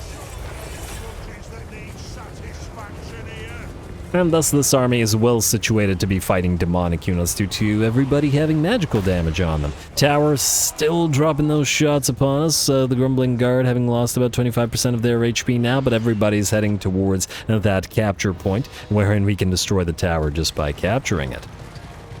Fleshhounds of KRON, the next target for our Boltors, who are all attempting to target these guys, but because of their very loose formation, it looks like it isn't particularly effective. Not a huge deal, though. And here we come. We've made it to the key point, the capture point. And it looks like we are going to capture it, and the tower will go down after getting one last parting shot into our units of Longbeards. A couple of blasting charges from the only unit of miners we have in this army that are waiting to evolve into Dwarf Warriors and then into Longbeards. And it looks like this Bloodletter unit is going to be destroyed soon. Unfortunately for us, there is a Skull Cannon all the way back here, and there really just isn't too much we can do about this frickin' thing. They are super fast, and in SFO, they are devastatingly good at dishing out damage. I'm just gonna have to be careful, and besides, we got more enemy units coming down this ramp as well, so we will get surrounded if we're not careful. Yeah, there we go. That was what, half a volley, and it took half of the HP off a unit of Quarrelers. The sort of contact effect that they leave on the ground is like a little mini vortex effect. We can see them sucking units in and then exploding them.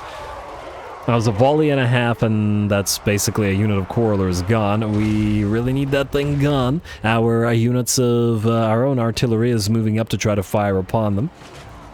And they are firing.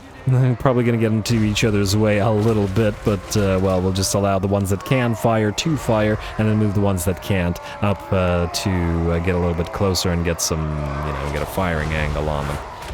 Alright, down by about a quarter of its HP now, but still firing away at us, and having gotten 75 kills and 21k damage against dwarfs, pretty darn solid. Tried to get the Grumbling Guard to move forward towards it, but they just get, just get hit with one, and then the vortex stops them in their tracks and sucks them all in. Oh, what a nasty unit. But what can you do? The other Longbeards are holding off another unit of Fleshhounds, and ooh, the Fleshhounds keeping them in their tracks, while the Skull Cannon, the most effective Coronate unit, being a range unit, is continuing to lay down that withering cover fire. Again, another shot into the Grumbling Guard, though it looks like there are only 2 Skull Cannons remaining now, as our own artillery, our bolt throwers, have finally managed to destroy them. Took them long enough. Granted, I think only 2 were able to actually fire, because the others, there was too much in the way of the others, but damn. That certainly took a lot of effort, and that one Skull Cannon did a lot of damage. Great job, though, keeping this battle interesting. Bloodletters continue making their way down this ramp. Gonna have to be held off by a combination of Dwarf Warriors and Quarrelers. Though our melee units at this point are pretty severely damaged, in part by virtue of having fought the Coronates for so long, and in part by virtue of the range damage they took from the Skull Cannon and the enemy tower. Alright, that unit of Bloodletters is done, and well, there's still a few units out there, and we got another unit of Fleshhounds. We've made it inside the enemy settlement, but are constantly getting attacked from different sides. At least they don't have any more of those Skull Cannons to worry about. Alright, Fleshhounds are done. Another unit of Bloodletters has arrived, though I think this Dwarf Warrior unit doesn't have much more left in the tank, and are going to have to back off shortly, as they're pretty much done for. Gonna get a few more quarrels into the enemy Bloodletters, and a few blasting charges into the approaching unit of Sword and Board Chaos Warriors of KRON.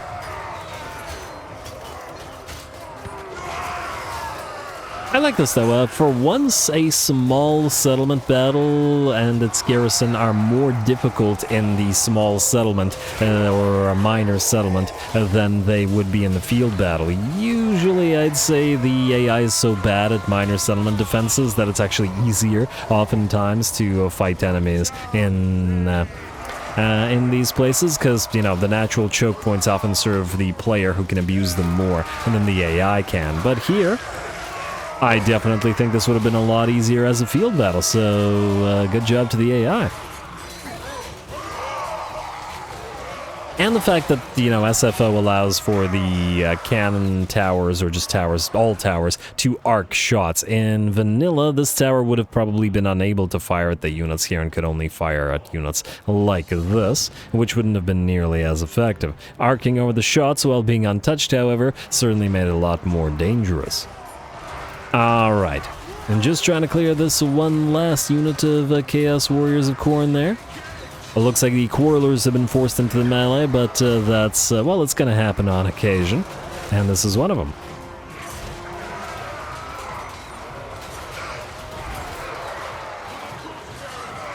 Tactically, though, not too much to say about this anymore. Oh, there's another Chaos units of Chaos Warriors of KRON. Indeed, there is. All right, get a few of those quarrels and a few of those ballista bolts into them and through them. And the Grumbling Guard is going to have to return to the fray, even though they're pretty darn heavily damaged at about 25% of their HP. Fortunately, though, it looks like this last unit of Chaos Warriors of KRON decides not to fight and will shatter. We are going to have to get some proximity to chase down first the Fleshhounds of KRON and then to go after the Blood Reaper, because it's not going to get banished until we're near. But I'd say it's probably not super interesting, so as soon as the Fleshhounds are done, we'll call the battle won. Alright, a couple of ballista bolts into those remaining Fleshhounds, a couple of hits from our small contingent of single entities, the Dwarf Lord, the Runesmith, and the Thane. Thane looking way fancier than the Rune Lord armor was. Oh wow, take a ballista bolt to the back of the head. Alright, anyway, now the battle won't end until we get proximity to this Blood Reaper, which will then disappear, but we have to break through this barricade, which is going to take another, like, 3 minutes, so I'll just do that off screen. The battle is won.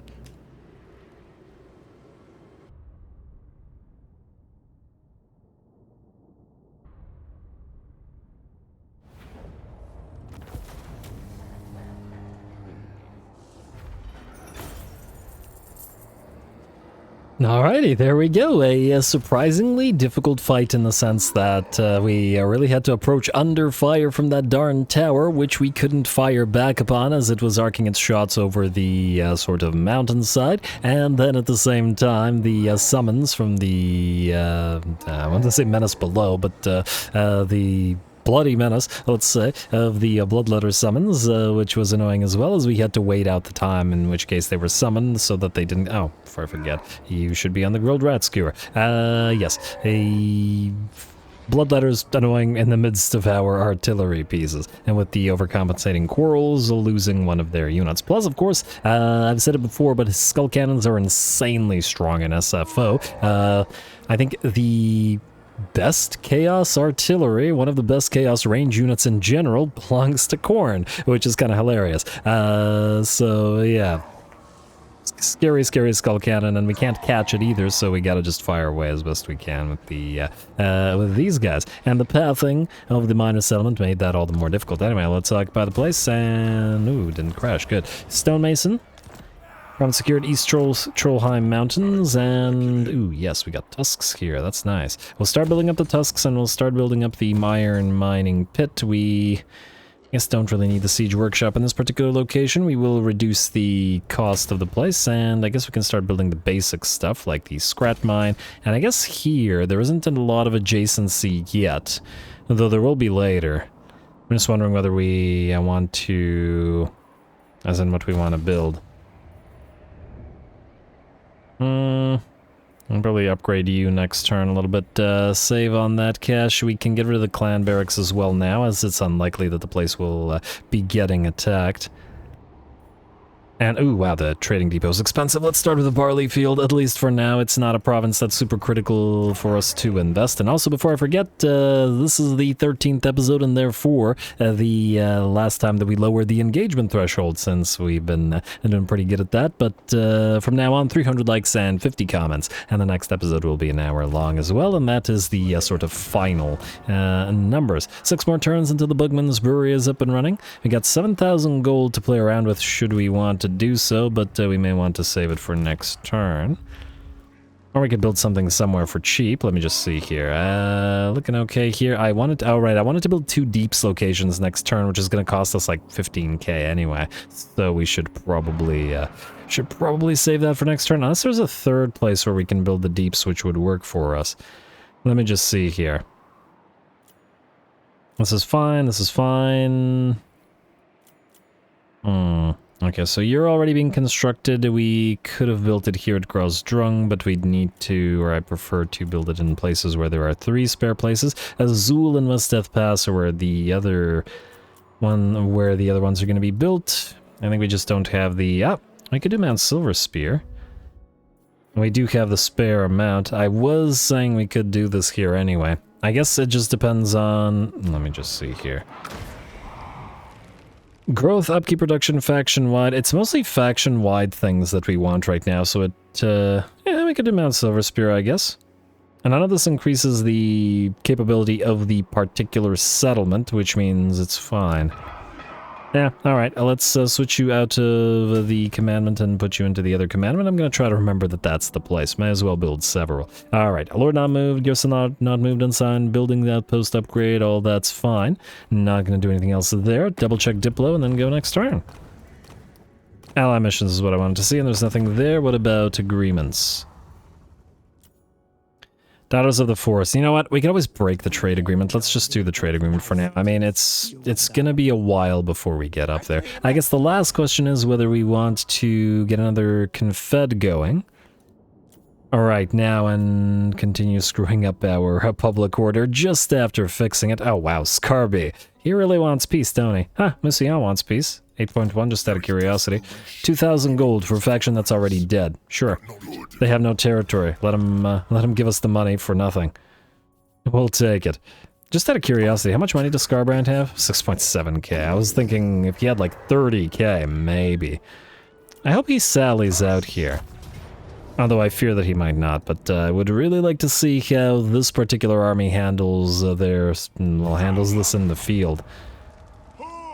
The Dwarf Warriors, you guys are supposed to become Longbeards. We could do that right now as well. We'll do the shielded Longbeards here, at least it's gonna be a while until they're Ironbreakers. A little bit of cash. You are supposed to become a Dwarf Warrior, but not there yet. You guys are supposed to become Iron Drakes, similarly not there. You're supposed to become the Thunder Barge that will lead this army, and otherwise I guess we're okay. Alright. And just to triple check Malachi, do we need to build the next signals network? I think we're okay. I mean, we're recruiting a bunch of stuff anyway. Not gonna change. Although the upkeep reduction will come in fairly handy shortly. But you know what, the deeps are more important.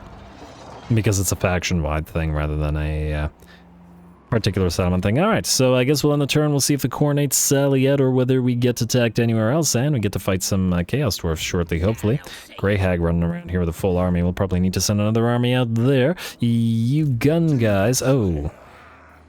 Gun guys. Go into mining camp stance rather than in camp stance. It won't give you the defense against ambush, but it will give you additional XP per turn for the units because these guys need to become Thunderers. So now we can end the turn.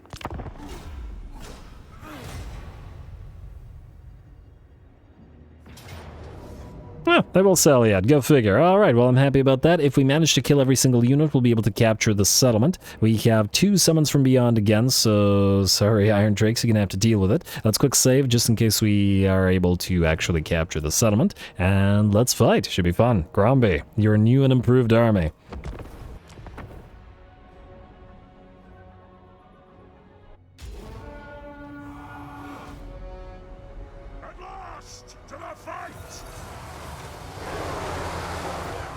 Alrighty, and Gromby runs at 70 speed even without that rune of going fast that we gave to Thorgrim, so he's still plenty quick to reposition as needed, especially with that banner of swiftness. Anyway, once again, we're fighting KRON, and that means piles of bloodletters randomly appearing. We did keep our one gyro bomber back in case we needed to bomb the blob in an emergency, but it looks like we're okay. We do have our troll hammers, but I did tell them not to fire on this, because, well, that's a way to kill off a bunch of our own units if they were to fire into the backs of those bloodletters. In the meantime, another skull cannon stands before us, and we're certainly not going to let it get them get as much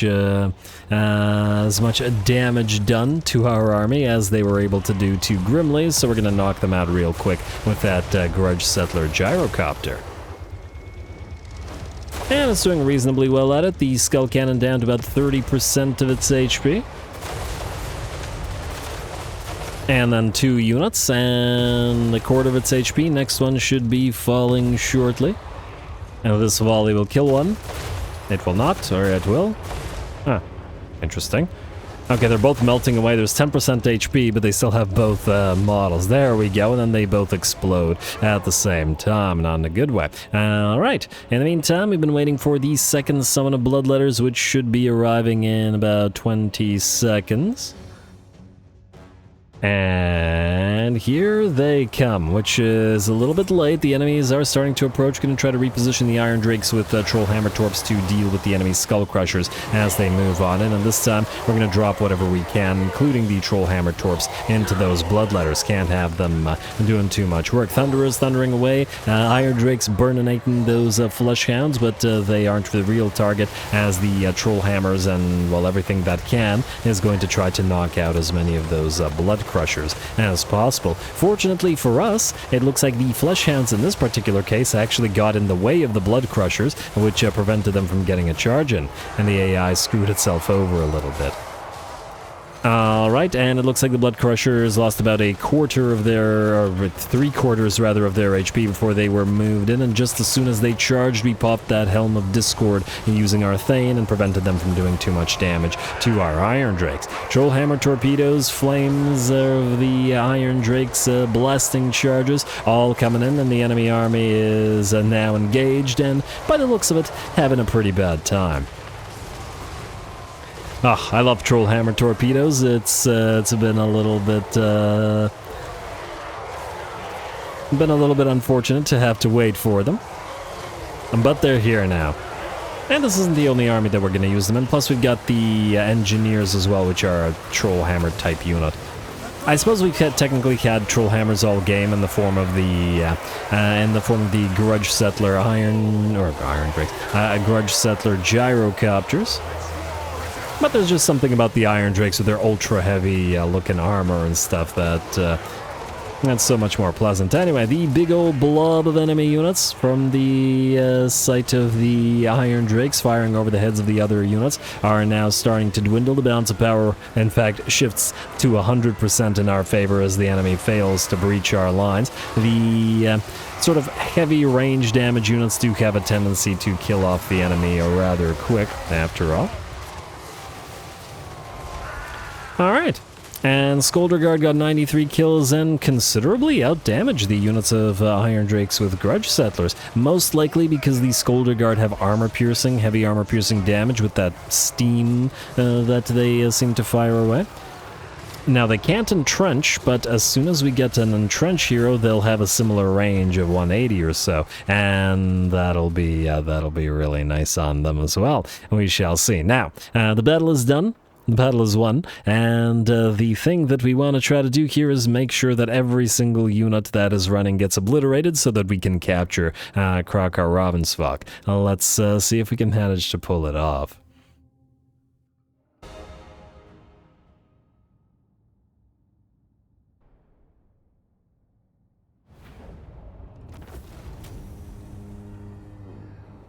Hey, we managed to actually do it. It's made a lot easier by the fact that the enemy is melting away, so we didn't have to chase nearly as many troops. That was a close call on a few of the immortal units. Just need a couple more gyrocopters with, well, one more gyrocopter with Trollhammer and the Thunderbird to make chasing a bit easier, and hopefully that'll be good. Let's see, we will occupy the place unless I'm mistaken.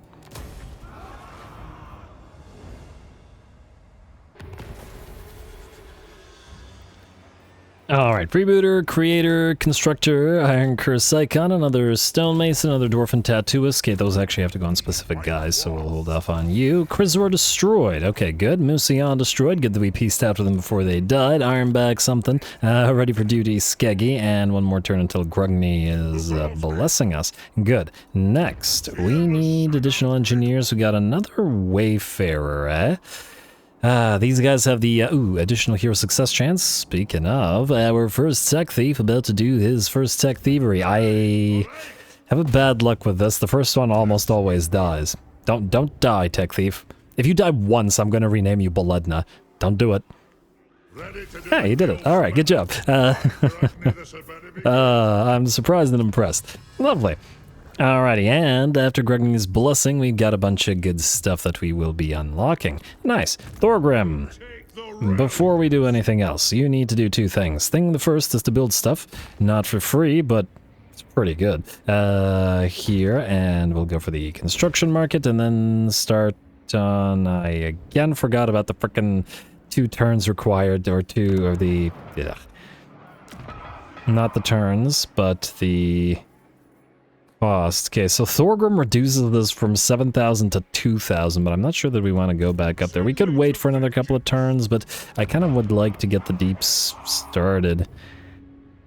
Do we want to wait 2 turns for this? I'm not sure that we do. It's all good. Go for the Great Gate here, and Thorgrim will be able to reduce his anyway, so it'll probably be on a level with these ones. But let's do that. And then there's other stuff to be built elsewhere as well, so let's we'll deal with that in a bit. Alright, you guys are good, and we reduced our money to a decent amount. Now, okay, let's start from the top, or else it's going to get confusing again. Thorgrim. Okay, wait. You are going to jump right here.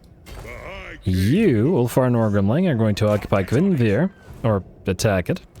And then that won't complete the legendary grudge quite yet, but it'll be very close to it. We just need to wipe out... Hello. Oh, did I put the Banner of Lost Holds in Thorgrim's army? Because... Oh, I didn't quick save...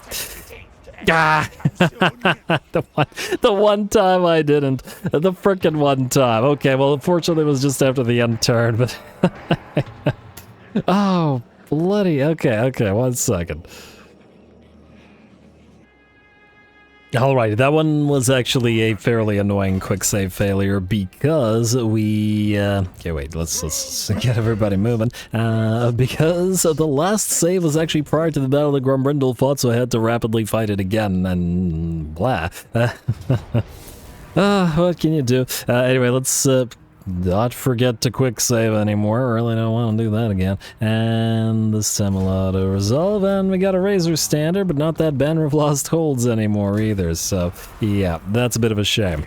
I would have preferred that. I think we have one, and oh, did get a Guildmaster though, so that's nice. And Gyrocopter for Grunny, which is the second guy, right? Yes, now we both have Gyrocopters. Perfect. All right, Eastgate also secured, and you can go into Masters of Steel and Stone, or Stone and Steel, whichever it may be. And I wanted to immediately do something, and then I promptly forgot what it was that I wanted to do. It had something to do with... Oh, right. I wanted to check the ancillaries and see whether we got that... whether we actually do have a Banner of Lost Holds or we do not. Or was it another time that... wait, we don't?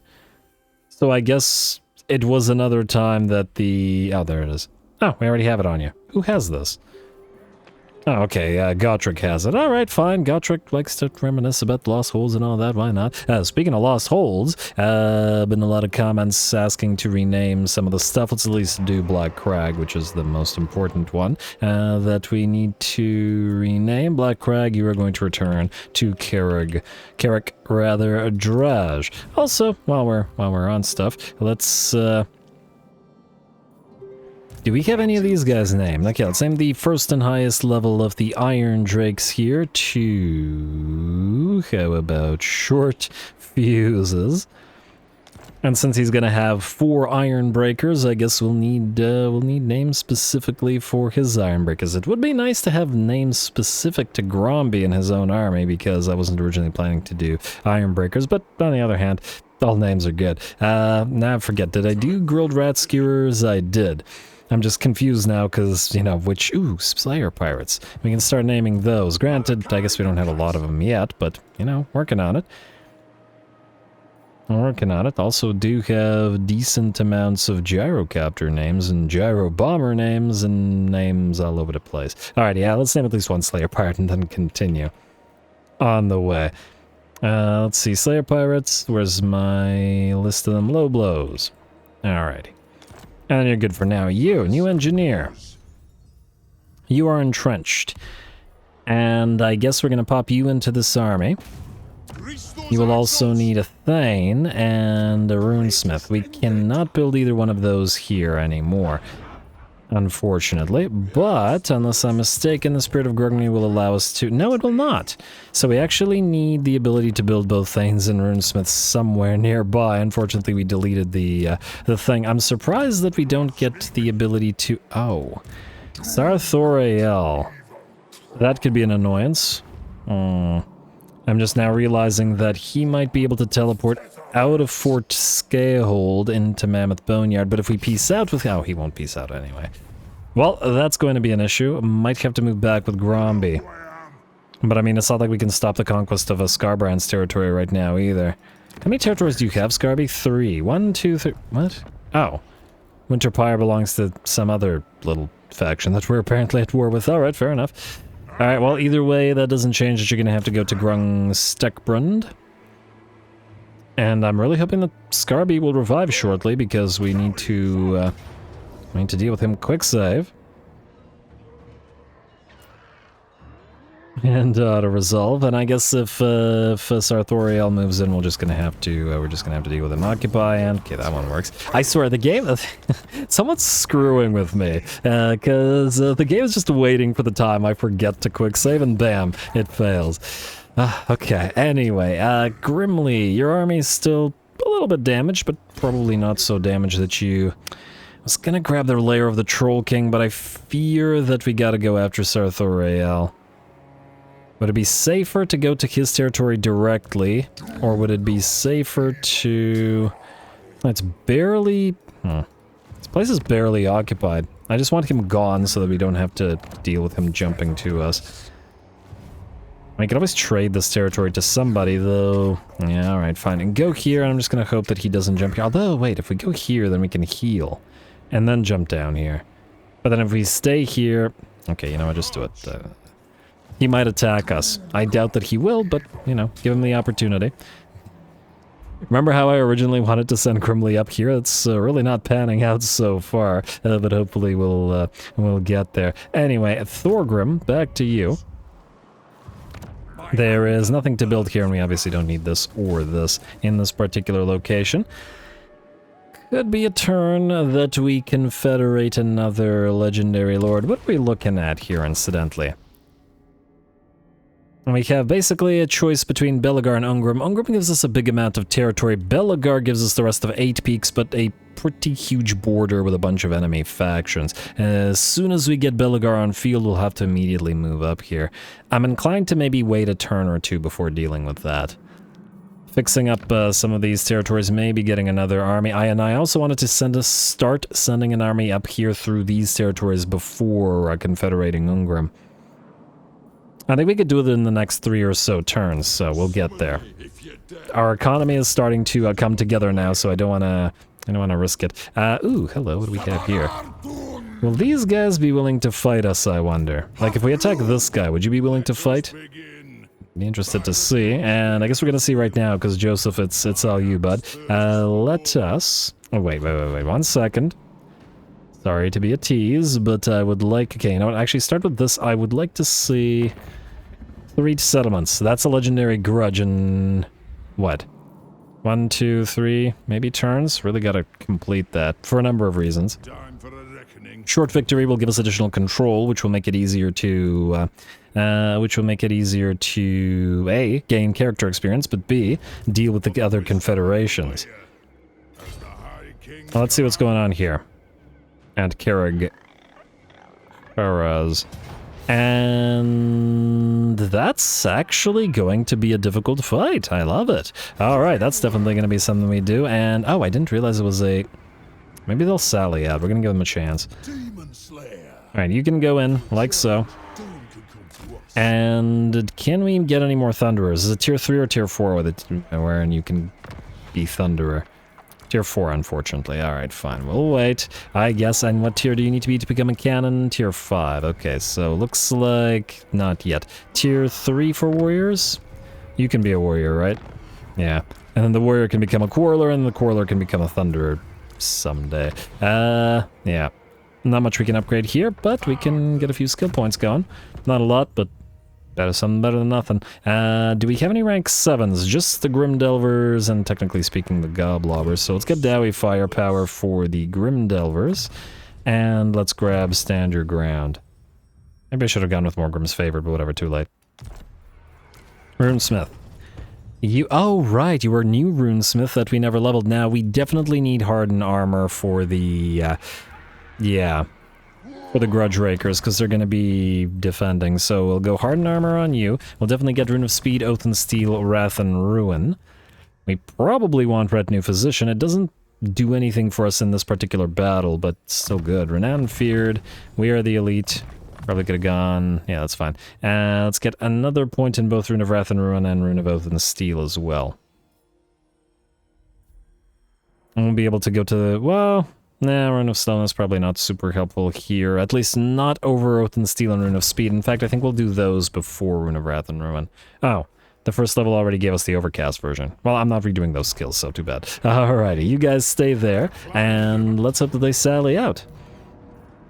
Just in case they don't, however, build some stuff like so. Alright. Queeky is certainly on the way out. Joseph of Zorn, let's level your guys and let's move into the fight here. Been excitedly waiting to face off against some Chaos Dwarfs at last. Could get we are the elite, but it's only weapon strength and it's not as useful in this particular army since it's fire ranged based. We should try to get Revered Thane though, so let's get Inherited Arms. You have the Zufbar 42 pounders, ballistics calibration, so I guess requisition. We do want increased mobility as well, but it's not as critical as that. A Runesmith. We have Retinue Physician for you. I guess we could start moving towards Strike the Runes. Rune of Negation for emergencies could be pretty nice, and Rune of Breaking for that additional armor destruction would be nice as well. Alrighty, let's declare war on these guys. Let's see if this little army is willing to draw them out of the settlement. Ah, wait. This is not completed, the garrison base, so we could just straight up attack this. Yeah, alright. Who are you at war with? Moonhowler is trading with the servants of the Conclave. Alright. First battle against the Chaos Dwarfs, some fight fire with fire. I don't think these guys will say no to this, because it's a very weak faction. Alright, yeah, we're good. Alright, we'll attack this. We will quick save it. But first... I would like to see if we got any missions from any of our allies for any of these guys. Nope, no dice. Alright, that's fine. That's fine, we will deal with it. You can then lose this, and we'll put this on you so that you can do fire damage.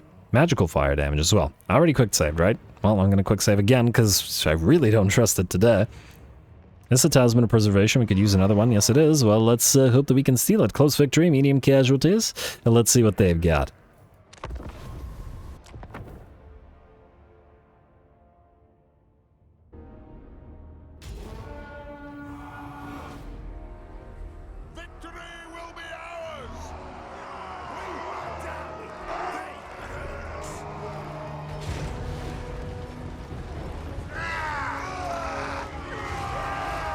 Alrighty, here we go. Time to fight fire with fire. Chaos Dwarfs versus OG Dwarfs, and well, in the where the Jartrom clan is concerned, it's a little something in between. But anyway, well, sort of.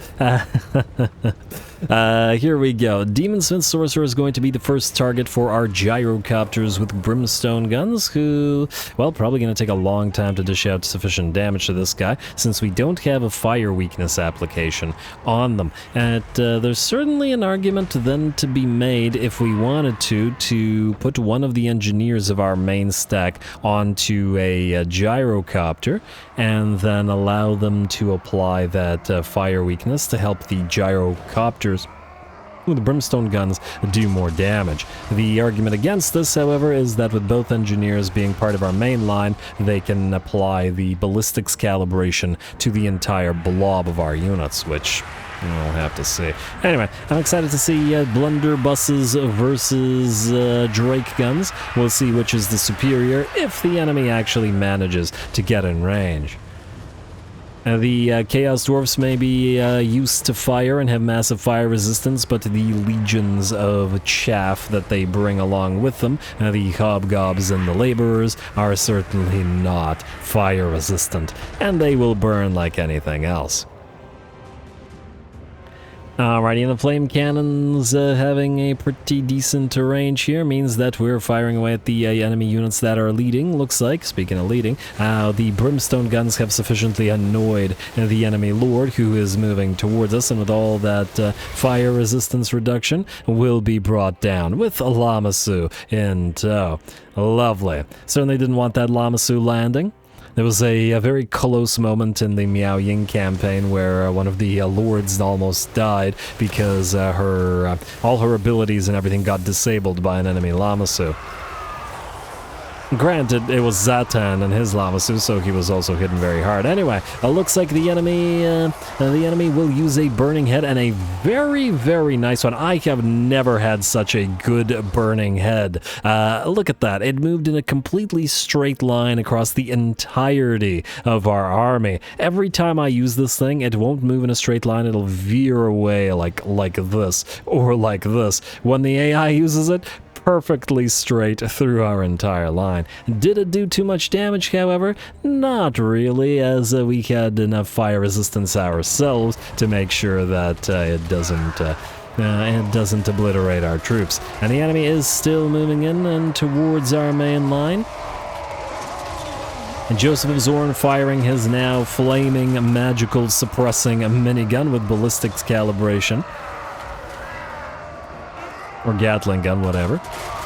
And the enemy is still failing to reach our lines. Over on the right flank, we got the Drake guns and the blasting charges going after the enemy goblin laborers, though there is a unit of hobgob sneaky gets hidden, stalking, and perhaps they'll be able to reach us where the other units have failed. Alright, how we doing? Another second burning head through our lines, but well, I'm not so sure that all of that fire is going to do all that much. We were born of this. Especially the Warriors of Dragonfire Pass with their 55% fire resistance, plus their 40% spell resistance. Alright, and how we doing otherwise? Enemy army is very much depleted in terms of its unit numbers, still attempting to make their way towards us, but the Chaos Warriors are dying just as quickly as the Hobgoblin and Laborer chaff, with some beautiful shots from those Drake guns working together with the flame cannons and blasting charges. Brimstone guns, oh, I love fire armies. They're just so fun.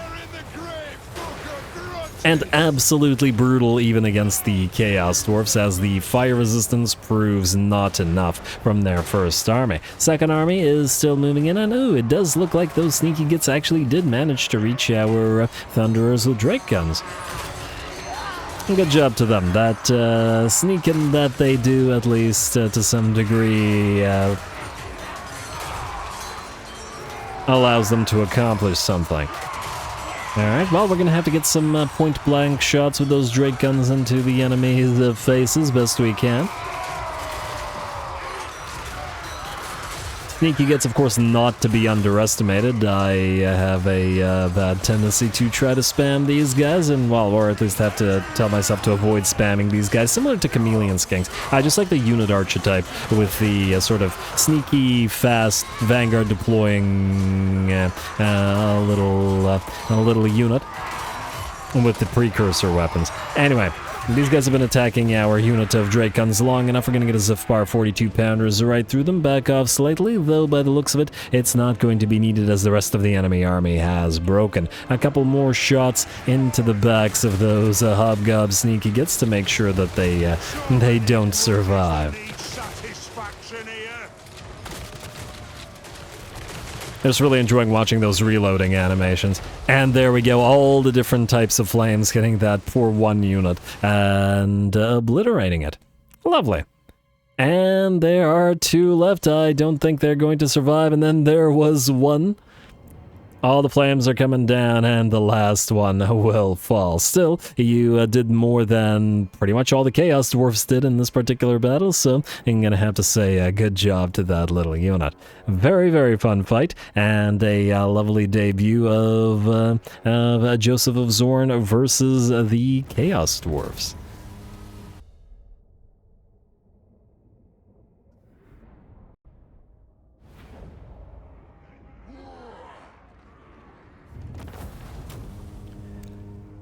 Alright, sort of Swiss slaying rather useless, and obviously we can chase these guys down because they were too far away from our main army, and this army, unlike a couple of our other armies, is very slow. That said, the fire, well, we showed our mastery of fire to the fire dwarfs, and they did not have a good day. Good job to the enemy fire mage, the demon smith sorcerer of fire, I think it was that one, and that cast those repeated burning heads through our army, but because of the additional fire resistance offered by Joseph of Zorn, plus 30% to the entire army, it didn't do nearly as much damage as it otherwise might. Alright, and we'll occupy the place. Let's hope that it doesn't crash. Moment of truth. No, we're okay. Stonemason, enemy killed, enemy killed, enemy killed, and sort of swift slaying. These guys still around, but I expect that they won't be able to do anything about any of this. Good luck to them. I'm very interested to see how powerful the Thunderers with Drake guns are when they're maxed out. Anyway, I guess we'll continue advancing to here. We're actually starting to draw a little bit close to Drajuath, though it looks like he's headed south here in this particular situation. I'm not sure I want to go too far over the Darklands. I don't want a repeat of the Drajuath campaign in terms of getting all the Darklands territories, but we might send a couple of expeditionary armies out there to at least destroy them, if not necessarily capture the territory. I'll think about it. Though I suppose the adjacency bonuses provided by these things might actually be more useful to us than they were to the Chaos Dwarfs, which they weren't really at all. Which was tremendously disappointing. Anyway, rear guard. Ooh, any of the... Yes, rear guards have leveled up. Okay, we gotta deal with this. You have for now been going through Mason and stuff, and I guess you're gonna continue doing so until we reset you. Purebeard, I guess. Do we have another rear guard available? We do have another rear guard available. Fantastic. The question is... I remember I wanted another rearguard lord, but somewhere there was a gem mine because we have various ancillaries that can buff these things up. So you have a tier... Okay, you have a gold mine, you have a tier 3 gem mine. We don't have a tier 4 gem mine anywhere, do we? I feel like there's high-level gem mines in Dwarvendom, as it were. But okay, there is a... No, that's not a tier 3. That's not a tier 4 one. What is this? Okay, no, it's another tier 3 one. Alright, fine, fair enough. It'll be a while before... Oh, gold mine here is looking pretty good. Frankly, this is going to be tier 3 relatively soon, but nonetheless, this is going to be a big money-making province probably earlier than the others. In fact, it is generating 5.3k already, so yeah, I might as well. Kazad... Dummond, we will do... No, you know what? I lied. We're going to do another one, because ideally we want a rearguard lord, a singly rearguard lord in every single province, one per province for the additional public order that they provide. So we'll do you here. And yeah, you know what? I think this is going to be a good place to call the episode here. I'm going to do the ancillaries between the episodes, give this guy ancillaries, and just check out the other rearguard levels and basically the boring aspects of the admin. Next time, we will finally complete our legendary Grudge for 8 Peaks. It's just us waiting for Queek to get wiped out. So there's that, and then we will confederate either Ungrim or Belagar. I'm still on the fence about both for a number of reasons, but we'll probably in a couple of turns we'll do it. And we'll most likely double confederate Karaz-a-Karak here. No, we may as well. I mean, they're not going to... It's just territory. We're probably not going to get anything out of them, really. We'll start the minor war with the Red Maw, and that'll help out against the Red Maw here, while Thoric will... Okay, also, before I forget, Thoric, build the stuff. You know the stuff. You like stuff. Scrap mine, upgrade, and trade goods, and then whatever it was that we were going to do here. We could do a construction site here before anything else. Alright, let's do a construction site. Make it cheaper. Anyway, and Thoric will move north to help out against Kairos, because we gotta knock Big Bird out, and maybe pick up some nice petroleum while we're on the way. Plus, I don't know if it'll be next episode or not, we should be able to complete another Age of Reckoning shortly, which also means that we can start using this army a little bit more dangerously in combat, which will be nice, especially since we don't need them against Clan Moors anymore. Anyway, stay tuned for more Thorgrim. Don't forget to leave those likes and comments below, especially the threshold for the longer episodes if you're into that sort of thing. All glory to the algorithm, and thanks for watching.